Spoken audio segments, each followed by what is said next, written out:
Hello dear students, welcome you all. How is everyone? कैसे सभी लोग?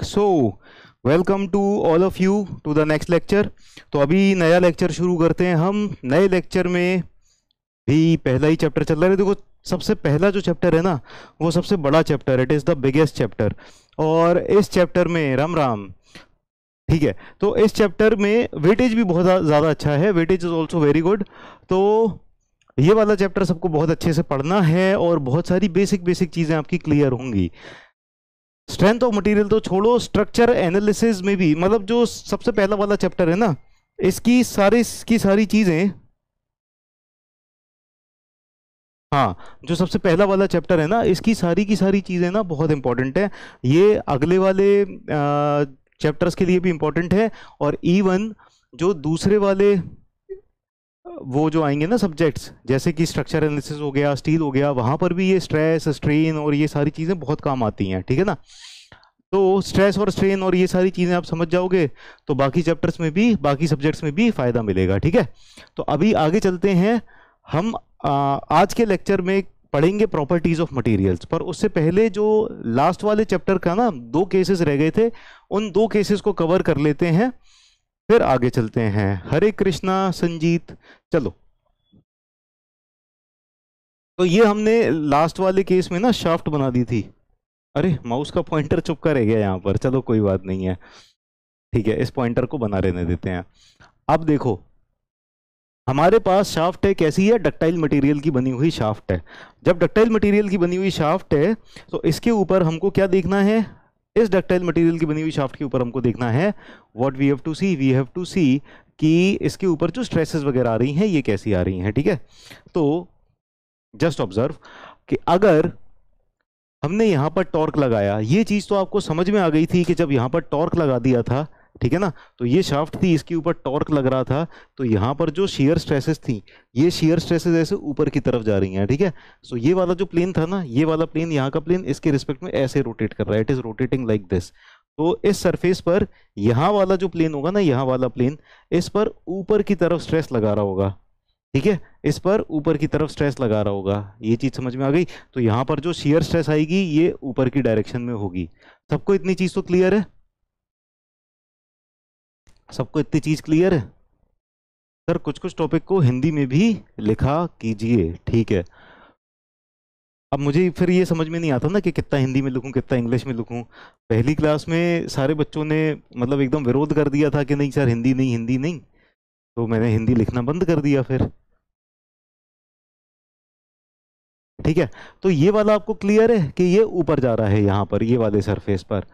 और जैसे ही बेटा न्यूमेरिकल सारे करा दूंगा, आप टेंशन मत लो न्यूमेरिकल्स की, तो इतने न्यूमेरिकल करा दूंगा ना कि बस मजा आ जाएगा, ठीक है, टेंशन मत लो अभी। फिर से बताएं, तुम लोग भूलते बहुत जल्दी हो, है ना, भूलते बहुत जल्दी हो। मतलब क्लास खत्म हुई नहीं कि मतलब सारी क्लास की चीजें दिमाग से बाहर करी नहीं, है ना। चलो, अब ये हिंदी इंग्लिश वाली डिबेट खत्म करो, यहाँ पर आओ। देखो, ये शाफ्ट है, ये शाफ्ट है, तो शाफ्ट के ऊपर यहाँ पर टॉर्क लगाया, टॉर्क लगाया, तो एक सीडी दूसरी सीडी के रिस्पेक्ट में ऐसे ही तो घूमेगी। जब ये वाली सीडी को ऐसे घुमाएंगे तो ये वाली सीडी पिछली सीडी के रिस्पेक्ट में हल्की सी ऐसे घूमेगी, और ये वाली सीडी इसके पीछे की सीडी के रिस्पेक्ट में ऐसी घूमेगी, और ये वाली सीडी इसके पीछे की सीडी के रिस्पेक्ट में ऐसे घूमेगी। तो सारी की सारी सीडी हल्का हल्का हल्का हल्का ऐसे घूमती जाएंगी, और सबसे पीछे वाली जो सीडी रहेगी वो कहीं नहीं घूमेगी, वो अपनी जगह पर चुपकी रहेगी, ठीक है ना, ठीक है। चलिए, बहुत ही बढ़िया आदित्य। चलो, अब जब ये ऐसे घूम रहा है, इस तरह से घूम रहा है, तो पिछली वाली जो सीढ़ी थी या पिछले वाला जो प्लेन था, इसके रिस्पेक्ट में ये इस तरह से ही घूम रहा है ना, it is rotating like this, है ना, पिछले वाले के प्लेन में। अब ये शाफ्ट का आगे वाला हिस्सा, आगे वाले हिस्से को ऑब्जर्व करो, तो यहाँ वाला जो प्लेन है ये इसके रिस्पेक्ट में जब ऐसे जा रहा है तो ये ऊपर की तरफ जा रहा है ना, तो इसके ऊपर ये ऊपर की तरफ फोर्स लगा रहा है ना, पीछे वाले प्लेन के ऊपर, ऐसे ऊपर की तरफ, ठीक है। हाँ, आज की डीपीपी नहीं मिलेगी, लेकिन आपको कल वाले लेक्चर की ना दो डीपीपीयां मिल जाएंगी, ठीक है ना, कल वाले लेक्चर में दो डीपीपी मिलेंगी आपको, ठीक है। चलो देखो, अब ये जब ऐसे घूम रहा है इस वाले प्लेन के ऊपर, ये ऊपर की तरफ जा रहा है, ऊपर की तरफ जा रहा है, ये चीज समझ में आ गई।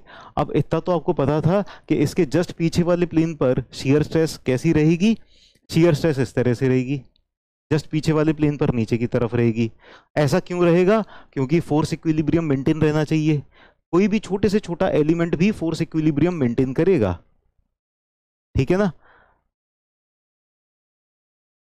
तुम ये बता दो, जब मैं अभी ये पर समझा रहा हूं तो तुम उसमें न्यूमेरिकल है क्या, सर ये भी करवाओ, सर वो भी तुम अभी इसको समझ लो ना। हाँ, तुमको अच्छा लगता है कि मैं कुछ बोल रहा हूँ, कुछ समझा रहा हूँ और तुम बीच बीच में भी डिस्टरबेंस कर रहे हो? Is it good? ध्यान नहीं भटकता, तुम्हारा कमेंट नहीं पढ़ना पड़ेगा, और जो मैं बोल रहा होता हूँ वो भूल जाता हूँ फिर कमेंट पढ़ते टाइम पे, ठीक है। तो आप अभी शांत रहो, जब मैं समझा रहा हूं तो आप लोग कमेंट बंद करो, ठीक है। चलो, ये वाला यहां पर शेयर ऊपर जाएगी और ठीक है, इसके अपोजिट वाले प्लेन पर नीचे की तरफ लग रही होगी शेयर, ठीक है। तो यहां ऊपर यहां नीचे, क्यों? फोर्स इक्विलिब्रियम कंडीशन के लिए, ठीक। अब ये वाले प्लेन पर कैसे लगेगी? इस तरफ। ये क्यों होगी इस तरफ? क्योंकि मोमेंट इक्विलिब्रियम होना चाहिए।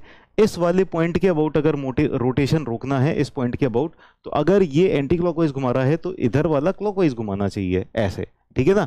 और इस वाले प्लेन पर कैसे लगेगी? इस वाले प्लेन पर ऐसे लगेगी। क्यों? क्योंकि इस वाले पॉइंट के अबाउट अगर हम देखें तो अगर ये वर्टिकल वाला इस तरह से घुमा रहा है तो ये हॉरिजॉन्टल वाला इसके अपोजिट ऐसे घुमाना चाहिए, ठीक है ना। क्लियर है? तो इस तरह का एलिमेंट बन जाएगा। तो अगर एक शेयर का एलिमेंट पता चल गया, एक प्लेन पर आपको शेयर पता चल गया, किसी एक प्लेन पर शेयर पता चल गया, तो फिर बाकी सारे प्लेन्स के ऊपर ना क्या हो जाएगा, आपको आराम से पता चल जाएगा, ठीक है ना। तो ये शेयर स्ट्रेसेस कैसे एक्ट कर रहे होंगे? या तो दोनों एक दूसरे की तरफ आ रहे होंगे, या तो एकदम ही भयंकर वाला प्यार मोहब्बत होगा कि एक इस तरफ आ रहा है तो दूसरा भी इस तरफ आ रहा होगा, इसी की तरफ, ठीक है। हैं दोनों अलग अलग प्लेन पर लेकिन दोनों एक तरफ आ रहे होंगे, तो या तो बहुत ज्यादा प्यार मोहब्बत होगी, और या फिर एकदम ऐसी खतरनाक नफरत होगी कि ये भी इससे दूर जा रहा है और ये भी इससे दूर जा रहा है, दोनों एक दूसरे के एकदम उल्टे उल्टे जा रहे होंगे, ठीक है ना। फोर्स इक्विलिब्रियम क्या होता है बेटा? 10th 11th करके आए हो। और फोर्स इक्विलिब्रियम अभी 10th 11th तो छोड़ो, अभी ये वाले सेशन में कितनी बार बता दिया। आप पुराने लेक्चर नहीं देखते हो, आप रिवीजन भी नहीं करते हो, पक्की बात है आप रिवीजन नहीं करे हो, ठीक है ना। आपने पुराने लेक्चर डबल स्पीड में देखे हैं, देख के आया करो, ठीक है। चलो, ये हो गया क्या हमारा, इस एलिमेंट के ऊपर जो शियर स्ट्रेसेस हैं वो, ठीक है। क्लियर है? Is it clear? इस एलिमेंट के ऊपर जो शियर स्ट्रेसेस लग रहे हैं वो इस तरह से लग रहे हैं, ठीक। कोई और दिक्कत? कोई दिक्कत इन चीजों में? अब देखो, आगे जो समझाने वाला हूं ना वो और ज्यादा कठिन है, ठीक है। तो मैं सोच रहा हूं समझाऊं भी कि ना समझाऊं, क्योंकि आपको समझ में नहीं आएगा। मैं समझाऊंगा भी तो समझ में नहीं आएगा आगे की चीजें, तो मुझे तो लग रहा है कि मैं रटा दूं आगे का। जब ये इस तरह से एक्ट कर रहा है ना, तो एक प्लेन पर टेंशन आता है, एक प्लेन पर कंप्रेशन आता है, ये रट लो, ठीक है। ये प्लेन पर टेंशन आएगा ऐसे, और इस प्लेन पर कंप्रेशन आएगा, रट लो, ठीक है। रटा दिया जाए कि समझाया जाए? समझाएं? तो समझाएंगे तो आपको कंसंट्रेटेड होके समझना है, समझाएंगे तो कंसंट्रेशन के साथ समझना है, ठीक है ना। देखो, ध्यान से सुनते रहना, एकदम ध्यान से, एक एक चीज बहुत ध्यान से सुनने वाली है, कि थोड़ी सी भी मिस होगी तो फिर दिमाग खराब हो जाएगा, आपका भी मेरा भी, ठीक है। ये वाली शियर स्ट्रेस कैसे जा रही है? इस तरह से जा रही है, ये वाले प्लेन के ऊपर, इसको बड़ा करके दिखा रहे हैं हम, ठीक है। और ये वाले प्लेन पर इस तरह से जा रही है, इन दोनों प्लेन्स के ऊपर इस तरह से जा रही है ना शियर स्ट्रेसेस, एक प्लेन पर इस तरह से और एक प्लेन पर इस तरह से, इन दोनों प्लेन्स पर इस तरह से जा रही हैं, ठीक है। ये वाले प्लेन पर ऐसे जा रही है और ये वाले प्लेन पर ऐसे जा रही है, ठीक है। अब यहां पर हमने एक डायगोनल बनाया, हमने एक डायगोनल बनाया, इस डायगोनल के ऊपर इफेक्ट देखते हैं, इस डायगोनल के परपेंडिकुलर और पैरेलल कंपोनेंट बना के देखते हैं, ठीक है ना। ये वाली फोर्स जो लग रही है ऊपर, ये वाली फोर्स जो लग रही है, जो ऊपर की तरफ लग रही है, इसका इस वाले प्लेन के ऊपर कंपोनेंट कैसा होगा? इस वाले प्लेन के ऊपर अगर रिजॉल्व करें तो एक कंपोनेंट ऐसे परपेंडिकुलर जाएगा, है कि नहीं। ये वाली फोर्स का एक कंपोनेंट ऐसे चला जाएगा, है ना। और एक कंपोनेंट ऐसे चला जाएगा, पैरेलल वाला कंपोनेंट। या फिर चलो ऐसे छोड़ो, ये ज्यादा मुश्किल होगा समझने के लिए। आप ये समझो, ये वाली फोर्स है और ये वाली फोर्स है, इन दोनों का रिजल्टेंट कैसा होगा? दो फोर्स 90 डिग्री पर हैं, एक फोर्स ऐसे और एक फोर्स ऐसे, ये दोनों फोर्स 90 डिग्री पर हैं। 90 डिग्री पर होने की वजह से इनका जो रिजल्टेंट आएगा वो कैसे आएगा? इनका रिजल्टेंट ऐसा आएगा ना, 45 डिग्री पर। ये चीज तो आपको पता होगी, रेजोल्यूशन ऑफ वेक्टर्स, ठीक है ना, एक या रिजल्टेंट ऑफ वेक्टर्स। तो एक फोर्स ऐसे है, एक फोर्स ऐसे है, इन दोनों का जो रिजल्टेंट आएगा ना, रिजल्टेंट वो ऐसे आएगा। ठीक है, इसको इस तरह से समझ लो कि एक बॉक्स है, एक बॉक्स है, राम इसको यहां पर 1 किलो न्यूटन की फोर्स से धक्का दे रहा है, श्याम इसको यहां पर 1 किलो न्यूटन की फोर्स से धक्का दे रहा है, ठीक है ना। तो ये धक्का देगा, श्याम के धक्के की वजह से ये थोड़ा थोड़ा इधर जाता जाएगा, और राम के धक्के की वजह से ये थोड़ा थोड़ा इधर जाता जाएगा। तो ये पूरी तरह से जो रिजल्टेंट आएगा ना इसका, तो जो रिजल्टेंट आएगा वो इस तरफ आएगा, ठीक है ना। थोड़ा सा राम के धक्के की वजह से ये ऊपर जाता जाएगा और श्याम के धक्के की वजह से ऐसे जाता जाएगा। तो दोनों का जो रिजल्टेंट आएगा वो ऐसे चलता जाएगा, चलता जाएगा, ठीक है ना। समझ में आ गया? ये चीज समझ में आई? इन दोनों फोर्सेस का जो रिजल्टेंट आएगा, ये वाली फोर्स का रिजल्टेंट और ये वाली फोर्स, इन दोनों का रिजल्टेंट जो आएगा वो इस तरह से आएगा। ये समझ में आया कि नहीं आया?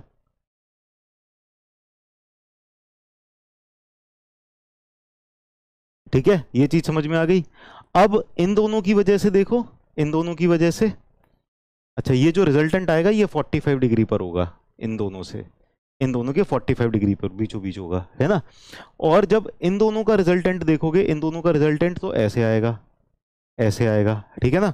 तो बेसिकली हम क्या देख रहे हैं, हम ये देख पा रहे हैं यहाँ पर कि इस वाले प्लेन पर, अगर ये वाले प्लेन पर मैं फोर्सेस देखूं तो टेंसाइल फोर्सेस आ रही है ना, है ना। इस वाले फोर्सेस पर मैं इस वाले प्लेन के ऊपर, इस वाले प्लेन के ऊपर अगर मैं फोर्सेस देखूं तो फोर्सेस आ रही हैं टेंसाइल, क्योंकि ये वाली शेयर और ये वाली शेयर दोनों का इफेक्ट मिलके यहां पर आ रहा है कि ये इसको इस तरह से खींचे, और ये वाला शेयर एलिमेंट, ये वाला शेयर एलिमेंट, इन दोनों का इफेक्ट ऐसे आ रहा है कि ये इसको खींचे, है ना।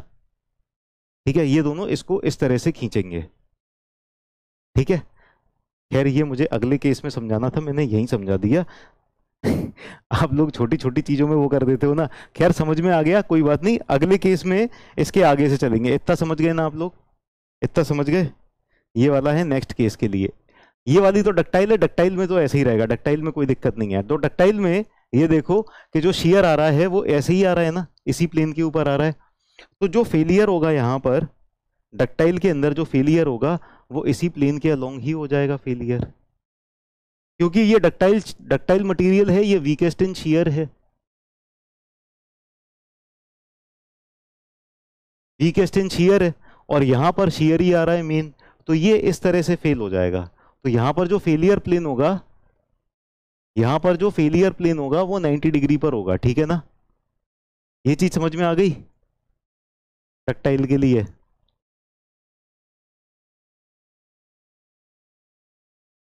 आया ना?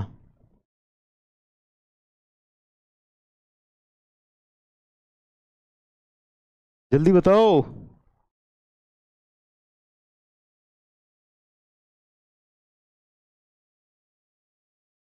यस, आ गई समझ में?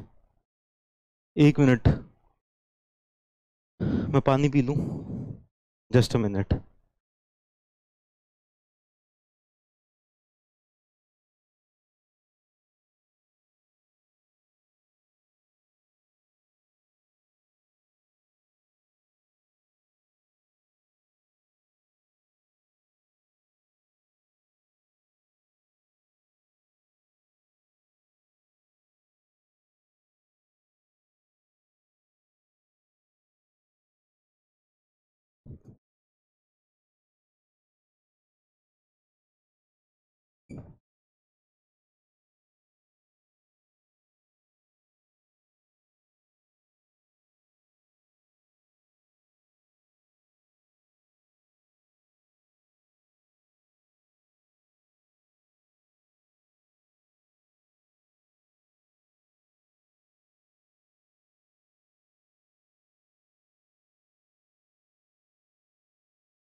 चलो, तो यहां पर एक चीज समझ में आ गई आपको। मुझे लगता है आप लोग ना पढ़ने से ज्यादा ना सर का एनालिसिस करने आते हो कि सर की स्पीड कम है, सर की स्पीड ज्यादा है, ये सब सारी चीजें एनालिसिस करने आते हो। तुम सर को जज करने आते हो, सर को मार्क्स देने आते हो। अच्छा, ये वाले सर को ना 10 में से इतने मार्क्स, ये वाले सर को 10 में से इतने मार्क्स, ठीक है। खुद का सिलेक्शन हो ना हो, खुद पढ़ाई कर पाओ ना कर पाओ, है ना, वो बात की बात है। पहले सर का एनालिसिस कर लें, सर कैसे चल रहे हैं, सर कैसा पढ़ा रहे हैं। सर का एनालिसिस करना है क्या? हम्म। क्लास का टाइमिंग नहीं पता चलता? क्लास का टाइमिंग फिक्स है। क्या है क्लास का टाइमिंग? 6 से 7:30 और फिर 8 से 9:30। ठीक है, तो क्लास का टाइमिंग फिक्स है। अलग अलग चेंज हो तो आप ये सोचो भी कि हाँ भैया क्लास का टाइम पता नहीं चलता है आपको, तो इतने टाइम पे आना है यार, है ना।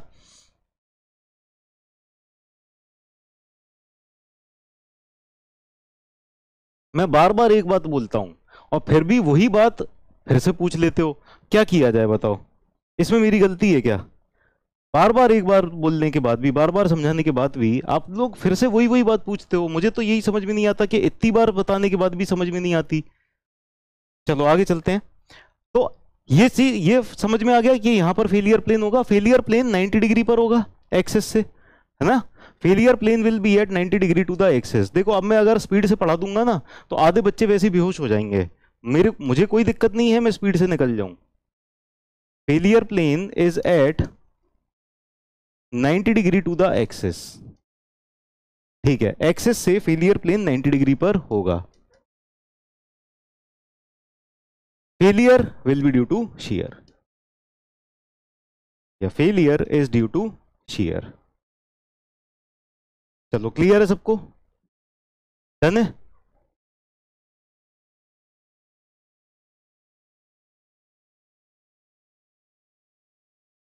इतना डन है?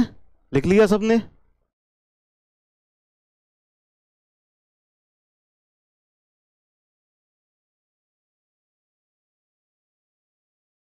चलो आगे चलते हैं।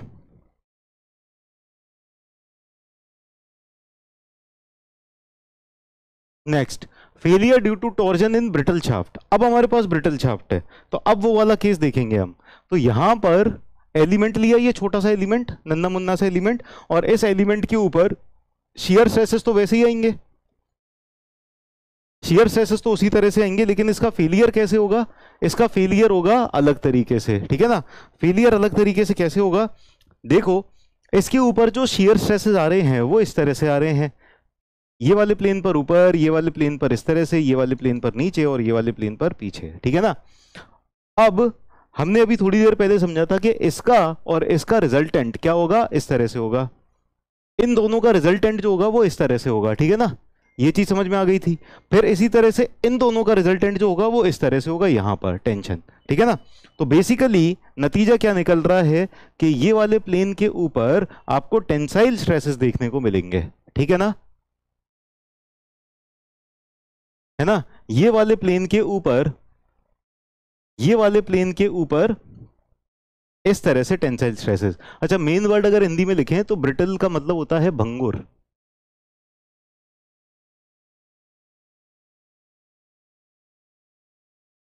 ठीक है। टॉर्जन का मतलब होता है मरोड़,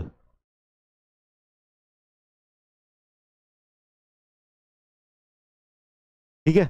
तो फेलियर मतलब फेल हो जाना, मरोड़ में किसी भंगुर शाफ्ट का, ठीक है। अब देखो, ये वाले प्लेन के ऊपर आपको समझ में आ गया, ये वाले प्लेन के ऊपर क्या आ रहा है? टेंशन आ रहा है। ब्रिटल मटेरियल वीकेस्ट किस में है? ब्रिटल मटेरियल वीकेस्ट किस में है?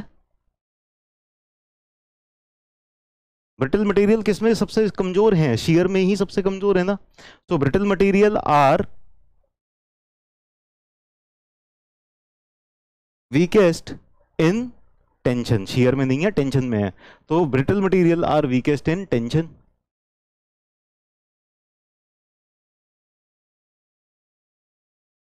वीकेस्ट इन टेंशन, तो ये टेंशन में सबसे ज्यादा वीक है। जब ये टेंशन में सबसे ज्यादा वीक है तो इस वाले प्लेन के अलोंग फेल होगा ना, है ना। यहां से 45 डिग्री के ऊपर फेलियर आएगा।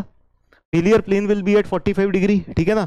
चलिए, फेलियर प्लेन 45 डिग्री पर आएगा। यहां पर एक और चीज समझनी है एक और चीज समझनी है, मान लो इस तरह का हमारे पास ये शाफ्ट है, ठीक है ना, इस तरह की शाफ्ट है और इस शाफ्ट के ऊपर 45 डिग्री पर ऐसे आ रहा है। तो जब यहाँ पर 45 पे आ रहा है, यहाँ पर भी 45 पे आ रहा है, यहाँ पर भी 45 पे आ रहा है, यहाँ पर भी, तो इस तरह का एक प्लेन बन जाएगा ना ऐसे में, सरफेस सरफेस के ऊपर इस तरह से प्लेन बन जाएगा पूरा 45 डिग्री पे। तो इस तरह के प्लेन को क्या कहेंगे, हेलिकॉइडल प्लेन, हेलिकॉइडल सरफेस बन जाएगा, ठीक है ना। सो देयर विल फेलियर कैसा होगा, failure will be along the helicoidal surface. तो आपका फेलियर सरफेस लगभग इस तरह का, ऐसा हेलिकॉइडल सरफेस, ठीक है ना। तो इसके ऊपर जो स्ट्रेसेस होंगी वो इस तरह से एक्ट कर रही होंगी, ऐसे टेंसाइल स्ट्रेसेस, है ना। So this will fail in diagonal tension, diagonal tension, ठीक है ना, समझ में आ गया।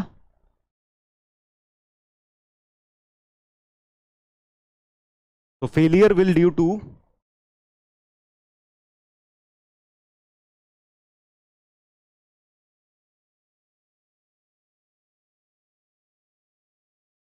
failure will be due to diagonal tension।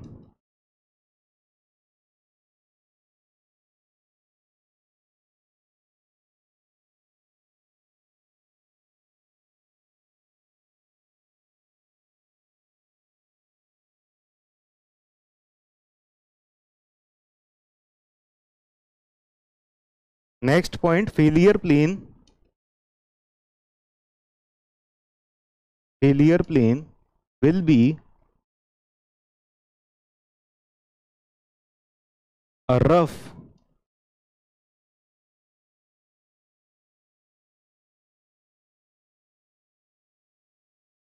helicoidal surface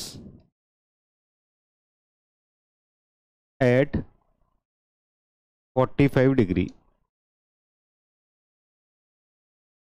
failure plane एक रफ हेलिकॉइडल सरफेस होगा 45 डिग्री पर, ठीक है, क्लियर है, लिख लो जल्दी से।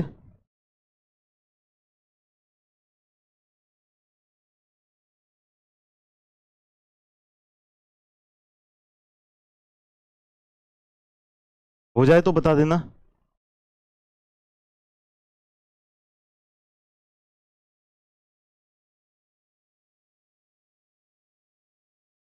डन, चलो बहुत बढ़िया। तो इस तरह का आपको फेलियर सरफेस मिलेगा 45 डिग्री के ऊपर, रफ हेलिकॉइडल सरफेस, है ना। और एक्चुअल मटेरियल जो टेस्ट स्पेसिमेन है वो इस तरह का होगा। तो यहां पर आप देख सकते हो कि एक हेलिकॉइडल सरफेस, सरफेस सरफेस का पूरा एंगल इस तरह से जा रहा है ना। तो ये 45 डिग्री पर इस तरह से, इस तरह का आएगा, है ना। अगर आप इस एंगल से देखोगे तो यहां से आपको ऐसा 3D में इस तरह का दिखाई देगा। तो ये किस तरह के मटेरियल के लिए है, ये ब्रिटल मटेरियल के लिए है, brittle material subjected to torsion. और ये डक्टाइल मटेरियल के लिए है, डक्टाइल मटेरियल या ductile shaft subjected to torsion. तो टॉर्जन में डक्टाइल का फेलियर ऐसे होगा 90 डिग्री पर, और टॉर्जन में ब्रिटल का फेलियर ऐसे होगा, ठीक है। तो देख के सही से अंदाजा लग रहा है ना, समझ में आ रहा है सर।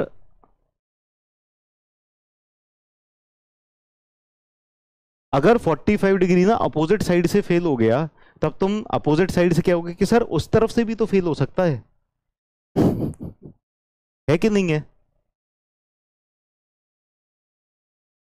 धीरेन, उस तरफ से फेल हो गया, अपोजिट साइड से फेल हो गया, उस तरफ से फेल हो गया, ऐसे में फेल हो गया, तब तुम कहोगे कि सर इस तरफ से फेल हो सकता है।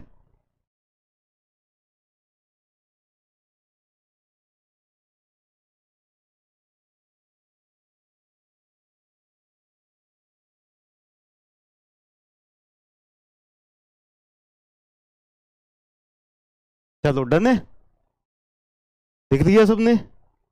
अब एक काम किया जाए, रुको जरा,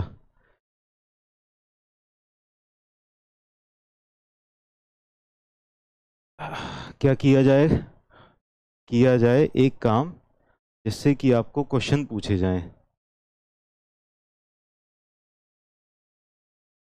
क्वेश्चन बताएं, पूछें।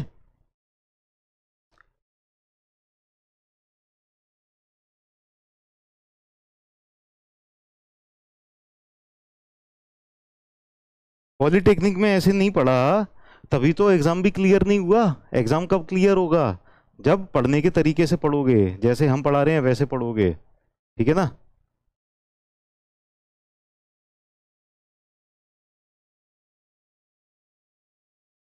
अभी 5वीं क्लास चल रही है, छठवीं क्लास चल रही है, ठीक है। चलिए, तो अब यहां तक तो आपने पढ़ लिया, समझ लिया। आगे चलते हैं, आगे क्वेश्चन पूछते हैं। एक question,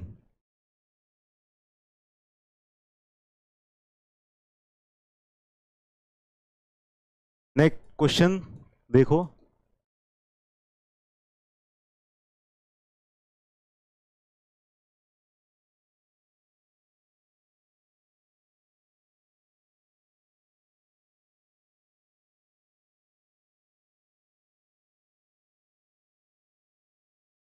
how will be the failure of brittle material subjected to compression. ठीक है, तो एक ब्रिटल मटेरियल पे कंप्रेशन लगा दिया, ठीक है, एक ब्रिटल मटेरियल पे कंप्रेशन लगा दिया, तो कंप्रेशन लगाने के बाद उसका फेलियर कैसा होगा? ऑप्शंस दे रहे हैं।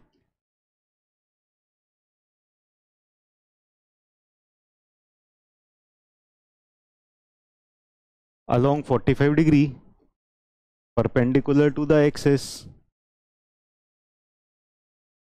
parallel to the axis, any of the above। ठीक है ना, तो आपको आंसर करना है इसको 60 सेकेंड्स के अंदर। चैट बंद करो, पहले पहले चैट बंद करो और फिर बताओ कि आंसर क्या आ रहा है। चैट बंद करोगे फिर आंसर टिक कर दो, आपको पोल दिखाई दे जाएगा। चैट बंद करके पोल दिखाई देगा।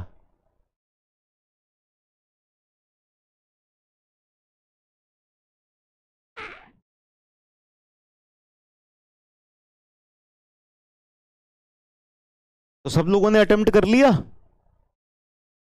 All of you have attempted? ठीक है, पोल बंद कर दें?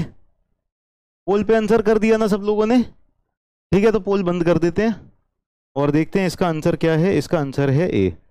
82.73% बच्चों ने सही आंसर किया है, ठीक है ना।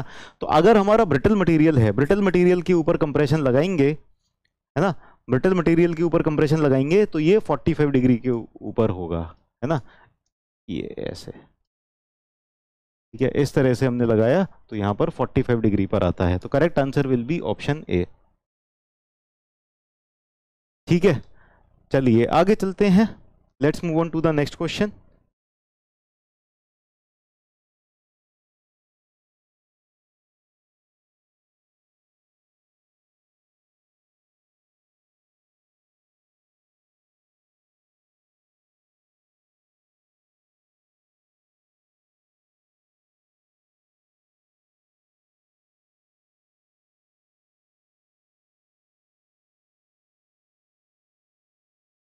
ऑप्शन ए,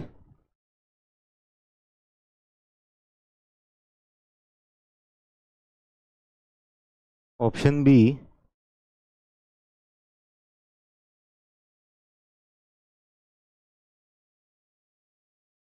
ऑप्शन सी,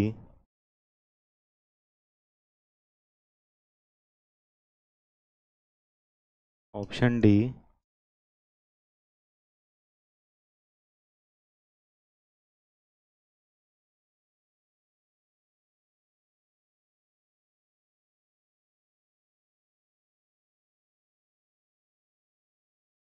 पोल कैसे आएगा? पोल आप चैट बंद करो, ठीक है, तब आपको पोल आएगा। चैट बंद करोगे, ऊपर पोल का निशान बना रहता है, उस पर क्लिक करोगे तब पोल आएगा। तो पहले चैट बंद करनी है, ऊपर पोल का निशान बना होगा, फिर उस पर क्लिक करना है, तब आपके पास आएगा।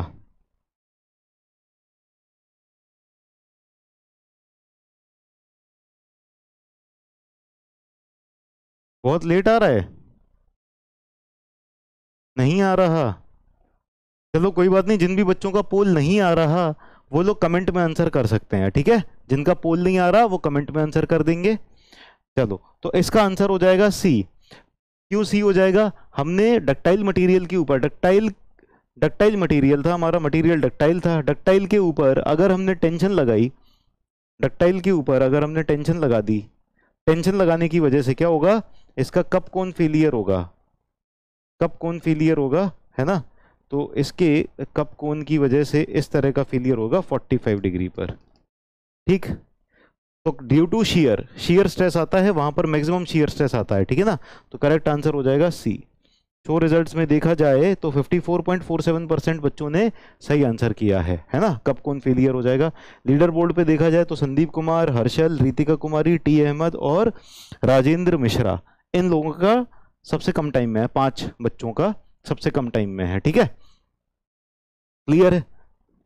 इसी तरह का निशान बना हुआ आ जाता है, उस पर क्लिक करोगे तो आपको पोल दिखाई देने लग जाएगी। जब आप चैट बंद कर देते हो ना तो ऊपर ही इस तरह का निशान बन जाता है, ठीक है। वहां पर क्लिक कर दोगे तब आपको पोल दिखाई दे जाएगा।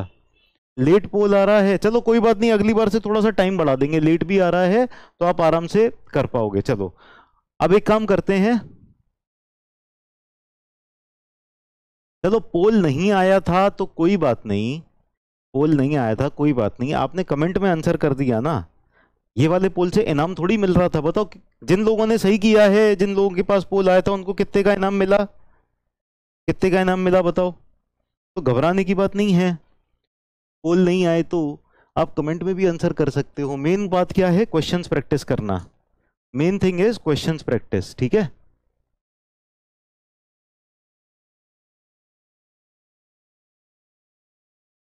चलो आते हैं नेक्स्ट टॉपिक, नेक्स्ट टॉपिक लिखो जल्दी से सब लोग। 1000 रुपए का इनाम मिल गया, 1001 का इनाम मिल गया बहुत सारे बच्चों को, तो 1001 का फिर तो नुकसान हो गया जिन बच्चों का। हाँ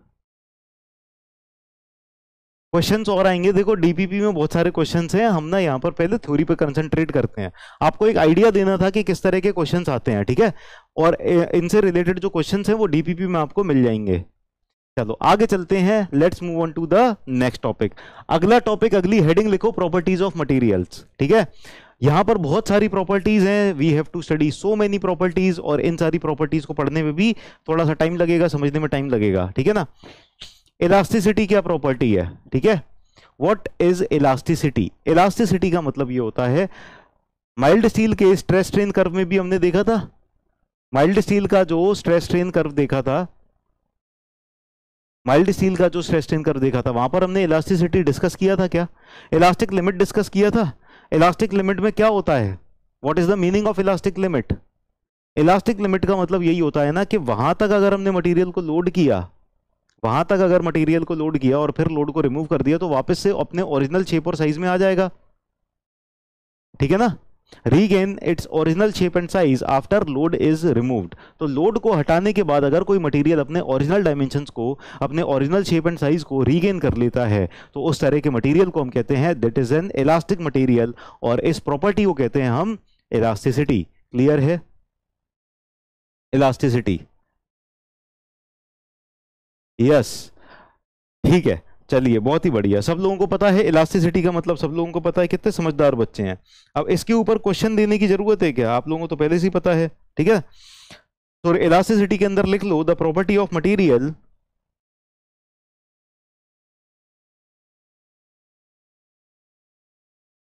the property of material by which it returns to, it returns to its original dimensions,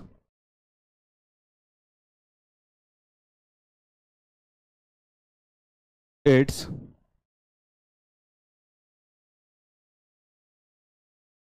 original dimensions upon unloading is called elasticity,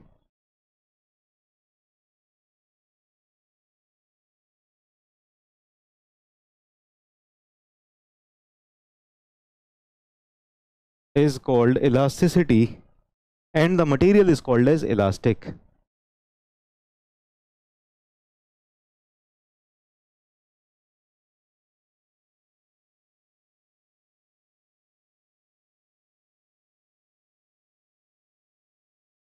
the material is called as elastic. ठीक है, क्लियर?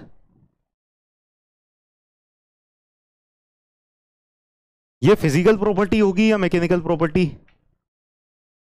हिंदी में भी लिखा दें? हिंदी में रुको एक मिनट।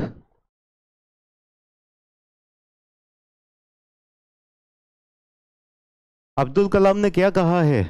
अब्दुल कलाम ने कहा है कि छोटा लक्ष्य अपराध है ना? छोटा लक्ष्य अपराध है। लक्ष्य अगर रखना ही है तो बड़ा लक्ष्य रखो, छोटी मोटी चीजों में सेटिस्फाइड मत हो, मेहनत करो और कुछ बड़ा हासिल करो।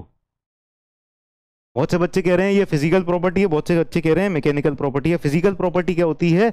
जो हम बाहर से ही नाप सकते हैं। ठीक है, जैसे वजन फिजिकल प्रॉपर्टी हो गया, उसकी वॉल्यूम, डायमेंशंस वगैरह इन सब से नाप लेते हैं। लेकिन मैकेनिकल प्रॉपर्टीज वो होती हैं जो फोर्स अप्लाई करने पे जैसा बिहेवियर होता है उस पर डिपेंड करती हैं। तो फोर्स के एप्लीकेशन के बिहेवियर पे जो डिपेंड करती है ना, उन प्रॉपर्टीज को कहते हैं हम क्या? Mechanical properties. ठीक है, ठीक है। इलास्टिसिटी को कहते हैं प्रत्यास्थता। इलास्टिसिटी को कहते हैं हम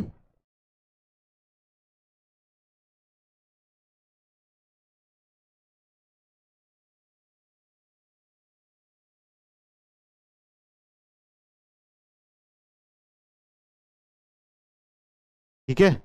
तो जिसको हिंदी चाहिए, इलास्टिसिटी का मतलब होता है प्रत्यास्थता। चलो, तो इलास्टिसिटी समझ में आ गया सबको? What is the meaning of elasticity? अब देखो हमारे पास स्ट्रेस स्ट्रेन कर्व है।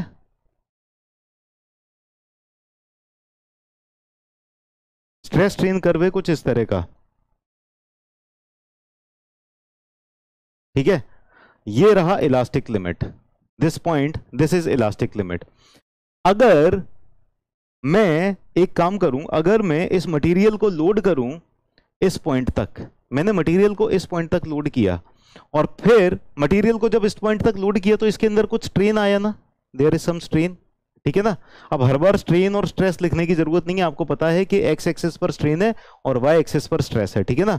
स्ट्रेस स्ट्रेन कर्व मैंने बनाया है, तो this is stress and this is strain. ठीक है, चलिए अब ध्यान दो, अगर मैंने इस मटेरियल को लोड किया था यहां तक, जब इस जगह तक लोड किया था तो कुछ स्ट्रेन आ गया था। स्ट्रेन आ गया था मतलब मटेरियल के अंदर डिफॉर्मेशन हुआ था। पर जब मैंने लोड को हटा दिया तो वापस से क्या होगा? मटेरियल अपने ओरिजिनल शेप और साइज में चला जाएगा, अपनी ओरिजिनल प्रॉपर्टीज को रीगेन कर लेगा। ठीक है ना?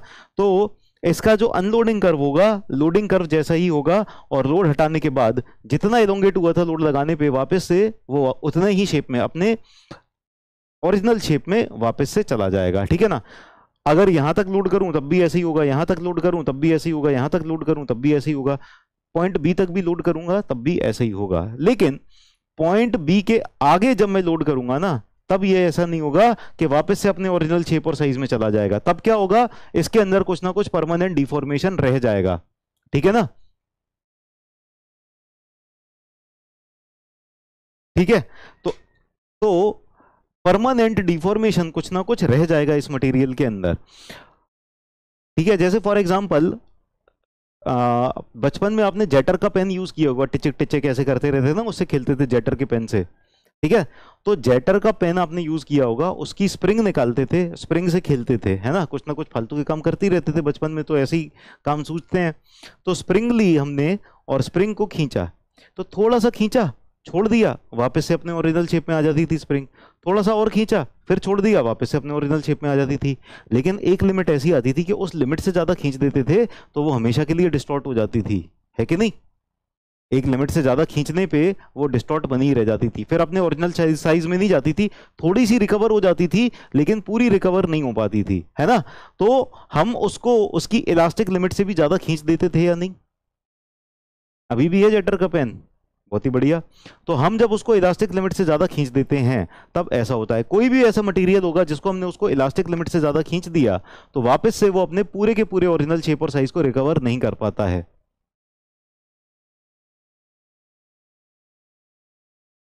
ठीक है, राइट? ब्रेक नहीं होती है, ब्रेक नहीं होती है, लेकिन उसके अंदर परमानेंट डिफॉर्मेशन आ जाता है, इसको हम कहते हैं परमानेंट डिफॉर्मेशन। ठीक है ना? तो ये तो हो गया इस तरह का मटेरियल। और मटेरियल ना, ये जो स्ट्रेस स्ट्रेन कर्व आया है, ये स्ट्रेस स्ट्रेन कर्व किस पे डिपेंड करता है?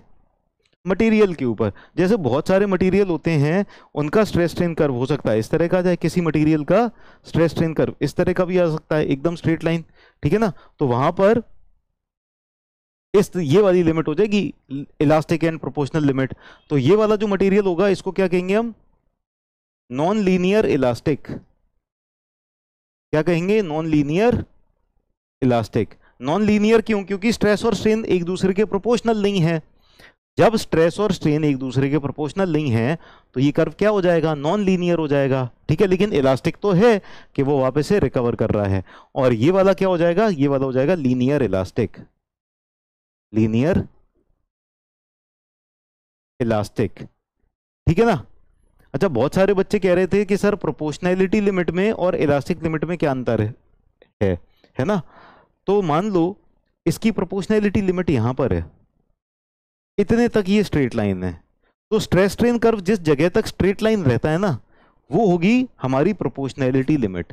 और जिस जगह तक स्ट्रेस स्ट्रेन कर्व में हम उसको लोड करके वापस से छोड़ें तो वो वापस से अपनी ओरिजिनल शेप और साइज को रीगेन कर ले, वो होती है इलास्टिक लिमिट। तो प्रोपोर्शनल लिमिट कौन सी होगी, जहां पर वो स्ट्रेस और स्ट्रेन एक दूसरे के डायरेक्टली प्रोपोर्शनल रहे, ये वाली लाइन जो है स्ट्रेट लाइन आए, ठीक है। इसके बाद ये नॉन यूनिफॉर्म हो गया, नॉन लीनियर हो गया, बेसिकली नॉन लीनियर हो गया इसके बाद।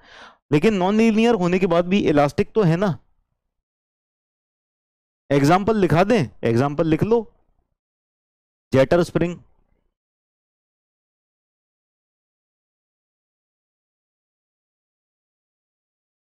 सेकंड वाले एग्जाम्पल में ए और बी एक दूसरे के ऊपर कोइंसाइड कर रहे हैं, ठीक है ना।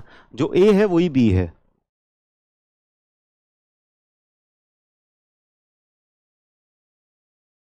यस, हुक्स लॉ कहां तक वैलिड होगा इसमें, हुक्स लॉ वैलिड होगा यहां तक, इतने वाले रीजन में वैलिड होगा। और इसमें हुक्स लॉ पूरे के पूरे में वैलिड होगा।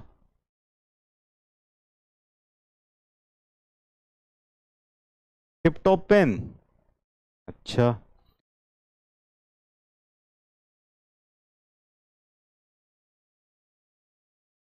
चलो डन हो गया।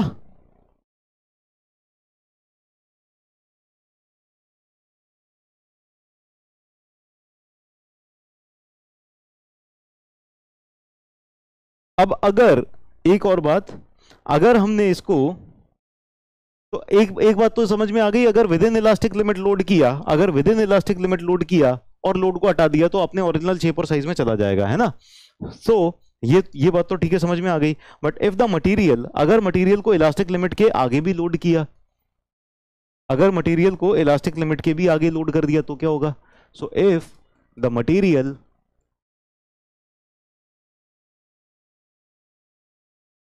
is loaded beyond elastic limit,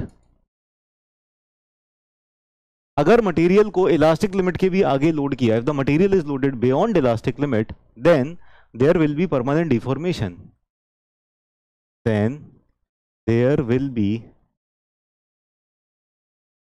some permanent deformation. Permanent deformation मतलब समझते हो, permanent deformation in the material, material के अंदर कुछ परमानेंट डिफॉर्मेशन आ जाएगा। जैसे अगर स्ट्रेस स्ट्रेन कर्व से बनाए,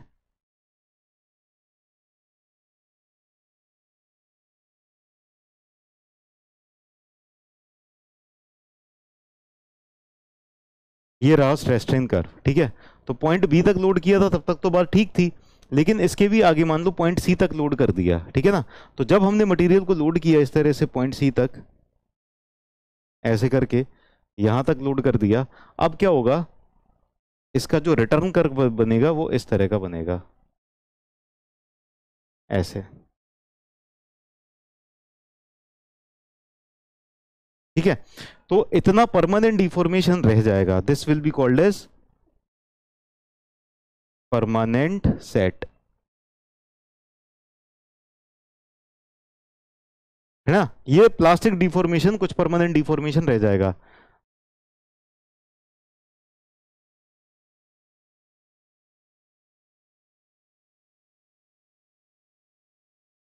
क्या बात है Vishal, very good.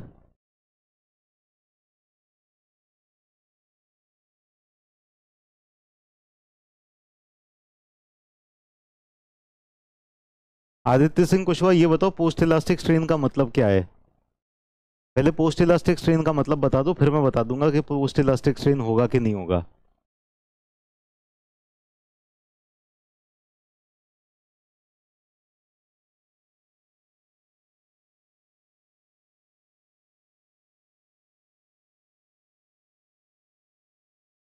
E is directly proportional to up to and within. I have seen questions. तो वो क्वेश्चंस एग्जैक्टली बताना कि एग्जैक्ट क्वेश्चन क्या है। What is permanent set? Permanent set यही है जो प्लास्टिक डिफॉर्मेशन बना रह गया। चलो फिर से समझते हैं।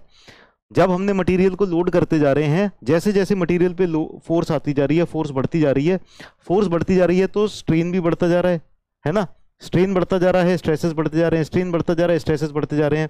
जब हम इस पॉइंट पर पहुंचे, जब हम इस पॉइंट पर सॉरी इस पॉइंट पर पहुंचे, जब हम इस पॉइंट पर पहुंचे तो इतना स्ट्रेन आ चुका है और इतना स्ट्रेस आ चुका है, ठीक है ना? जब हम इस पॉइंट पर पहुंचे तो इतना स्ट्रेस आ चुका है और इतना स्ट्रेन आ चुका है। चलो बहुत अच्छी बात है ये तो। फिर इसके बाद हमने क्या किया? हमने मटेरियल को अनलोड कर दिया, लोड हटा दिया। जब लोड हटा दिया तो स्ट्रेस और स्ट्रेन वापस से रिकवर हो जाएंगे, ये जीरो पे पहुंच जाएगा, ठीक है? बहुत अच्छी बात है। तो स्ट्रेन कितना हो गया? जीरो हो गया वापस से कि नहीं हो गया जीरो? स्ट्रेन जीरो हो गया कि नहीं हो गया? जीरो हो गया ना स्ट्रेन, ठीक है। लेकिन अब हमने क्या किया? मटेरियल को इलास्टिक लिमिट के भी आगे लोड किया। मान लो हमने पॉइंट सी तक लोड किया। जब हमने पॉइंट सी तक लोड किया ना, अब वापस से इसी कर्व को फॉलो करेगा क्या? वापस से जीरो तक पहुंचेगा? नहीं पहुंचेगा। अब मटेरियल क्या करेगा? इनिशियल स्ट्रेस स्ट्रेन कर्व से ना, इनिशियल स्ट्रेस स्ट्रेन कर्व था, उससे पैरेलल लाइन बनाएगा और इसके अलोंग पहुंच जाएगा और यहां तक ही पहुंचेगा। तो यहां पर पहुंचने तक, सी तक पहुंचने पर इतना स्ट्रेन आ गया था टोटल, ये टोटल स्ट्रेन आ गया था, ठीक है। लेकिन ये पूरा का पूरा स्ट्रेन रिकवर नहीं हो पाया। तो जब लोड हटाया ना, तो इतना तो स्ट्रेन रिकवर हुआ, लेकिन इतना स्ट्रेन बचा रह गया। ये जो स्ट्रेन बचा रह गया, इसे परमानेंट सेट कहते हैं या प्लास्टिक सेट कहते हैं, ठीक है ना? समझ में आई बात?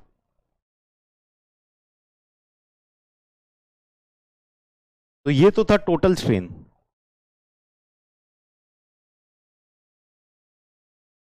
ना, ये था टोटल स्ट्रेन। और यहां पर ये जो इतना स्ट्रेन है, this much strain,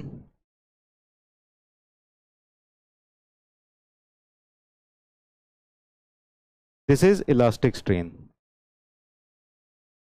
elastic strain क्या होगा? वो रिकवर कर जाएगा।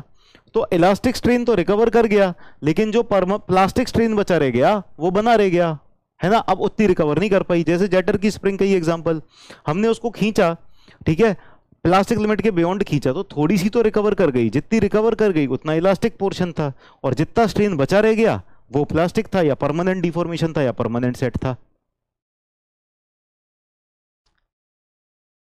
क्लियर है? एलआरसी में क्या क्या पूछेगा? एलआरसी क्या है पहले ये बताओ।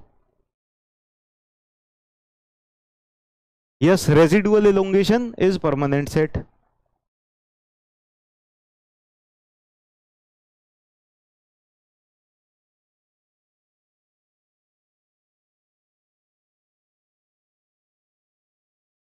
जो रेजिडुअल एलोंगेशन रहता है, बचा हुआ एलोंगेशन जो बना रह जाता है, वो होता है परमानेंट सेट, ठीक है।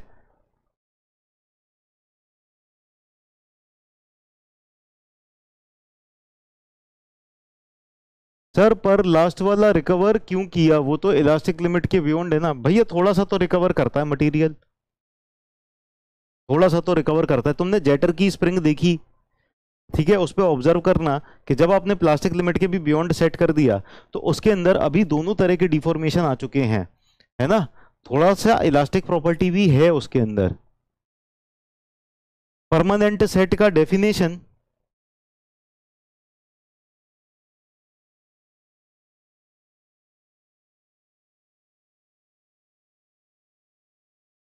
लिख लो।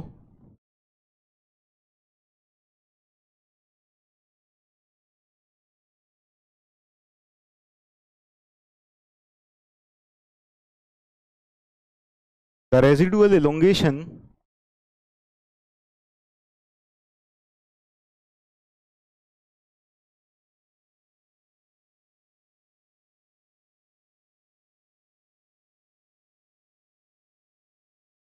remaining in the material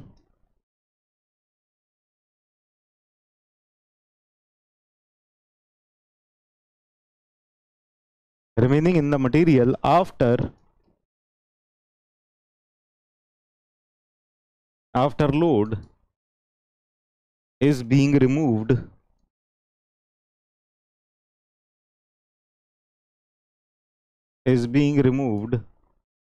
is called as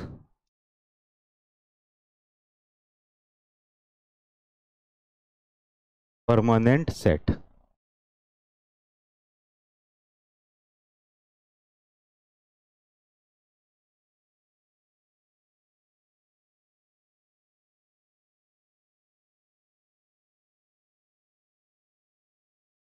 It is also called as plastic deformation.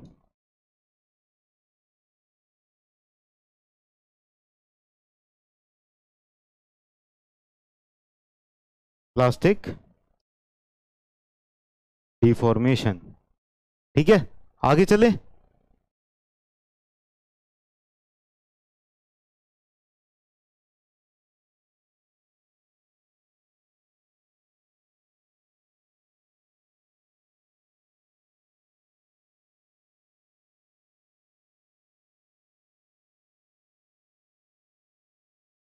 Done है, आगे चलते हैं, अगले पे चलते हैं, plasticity.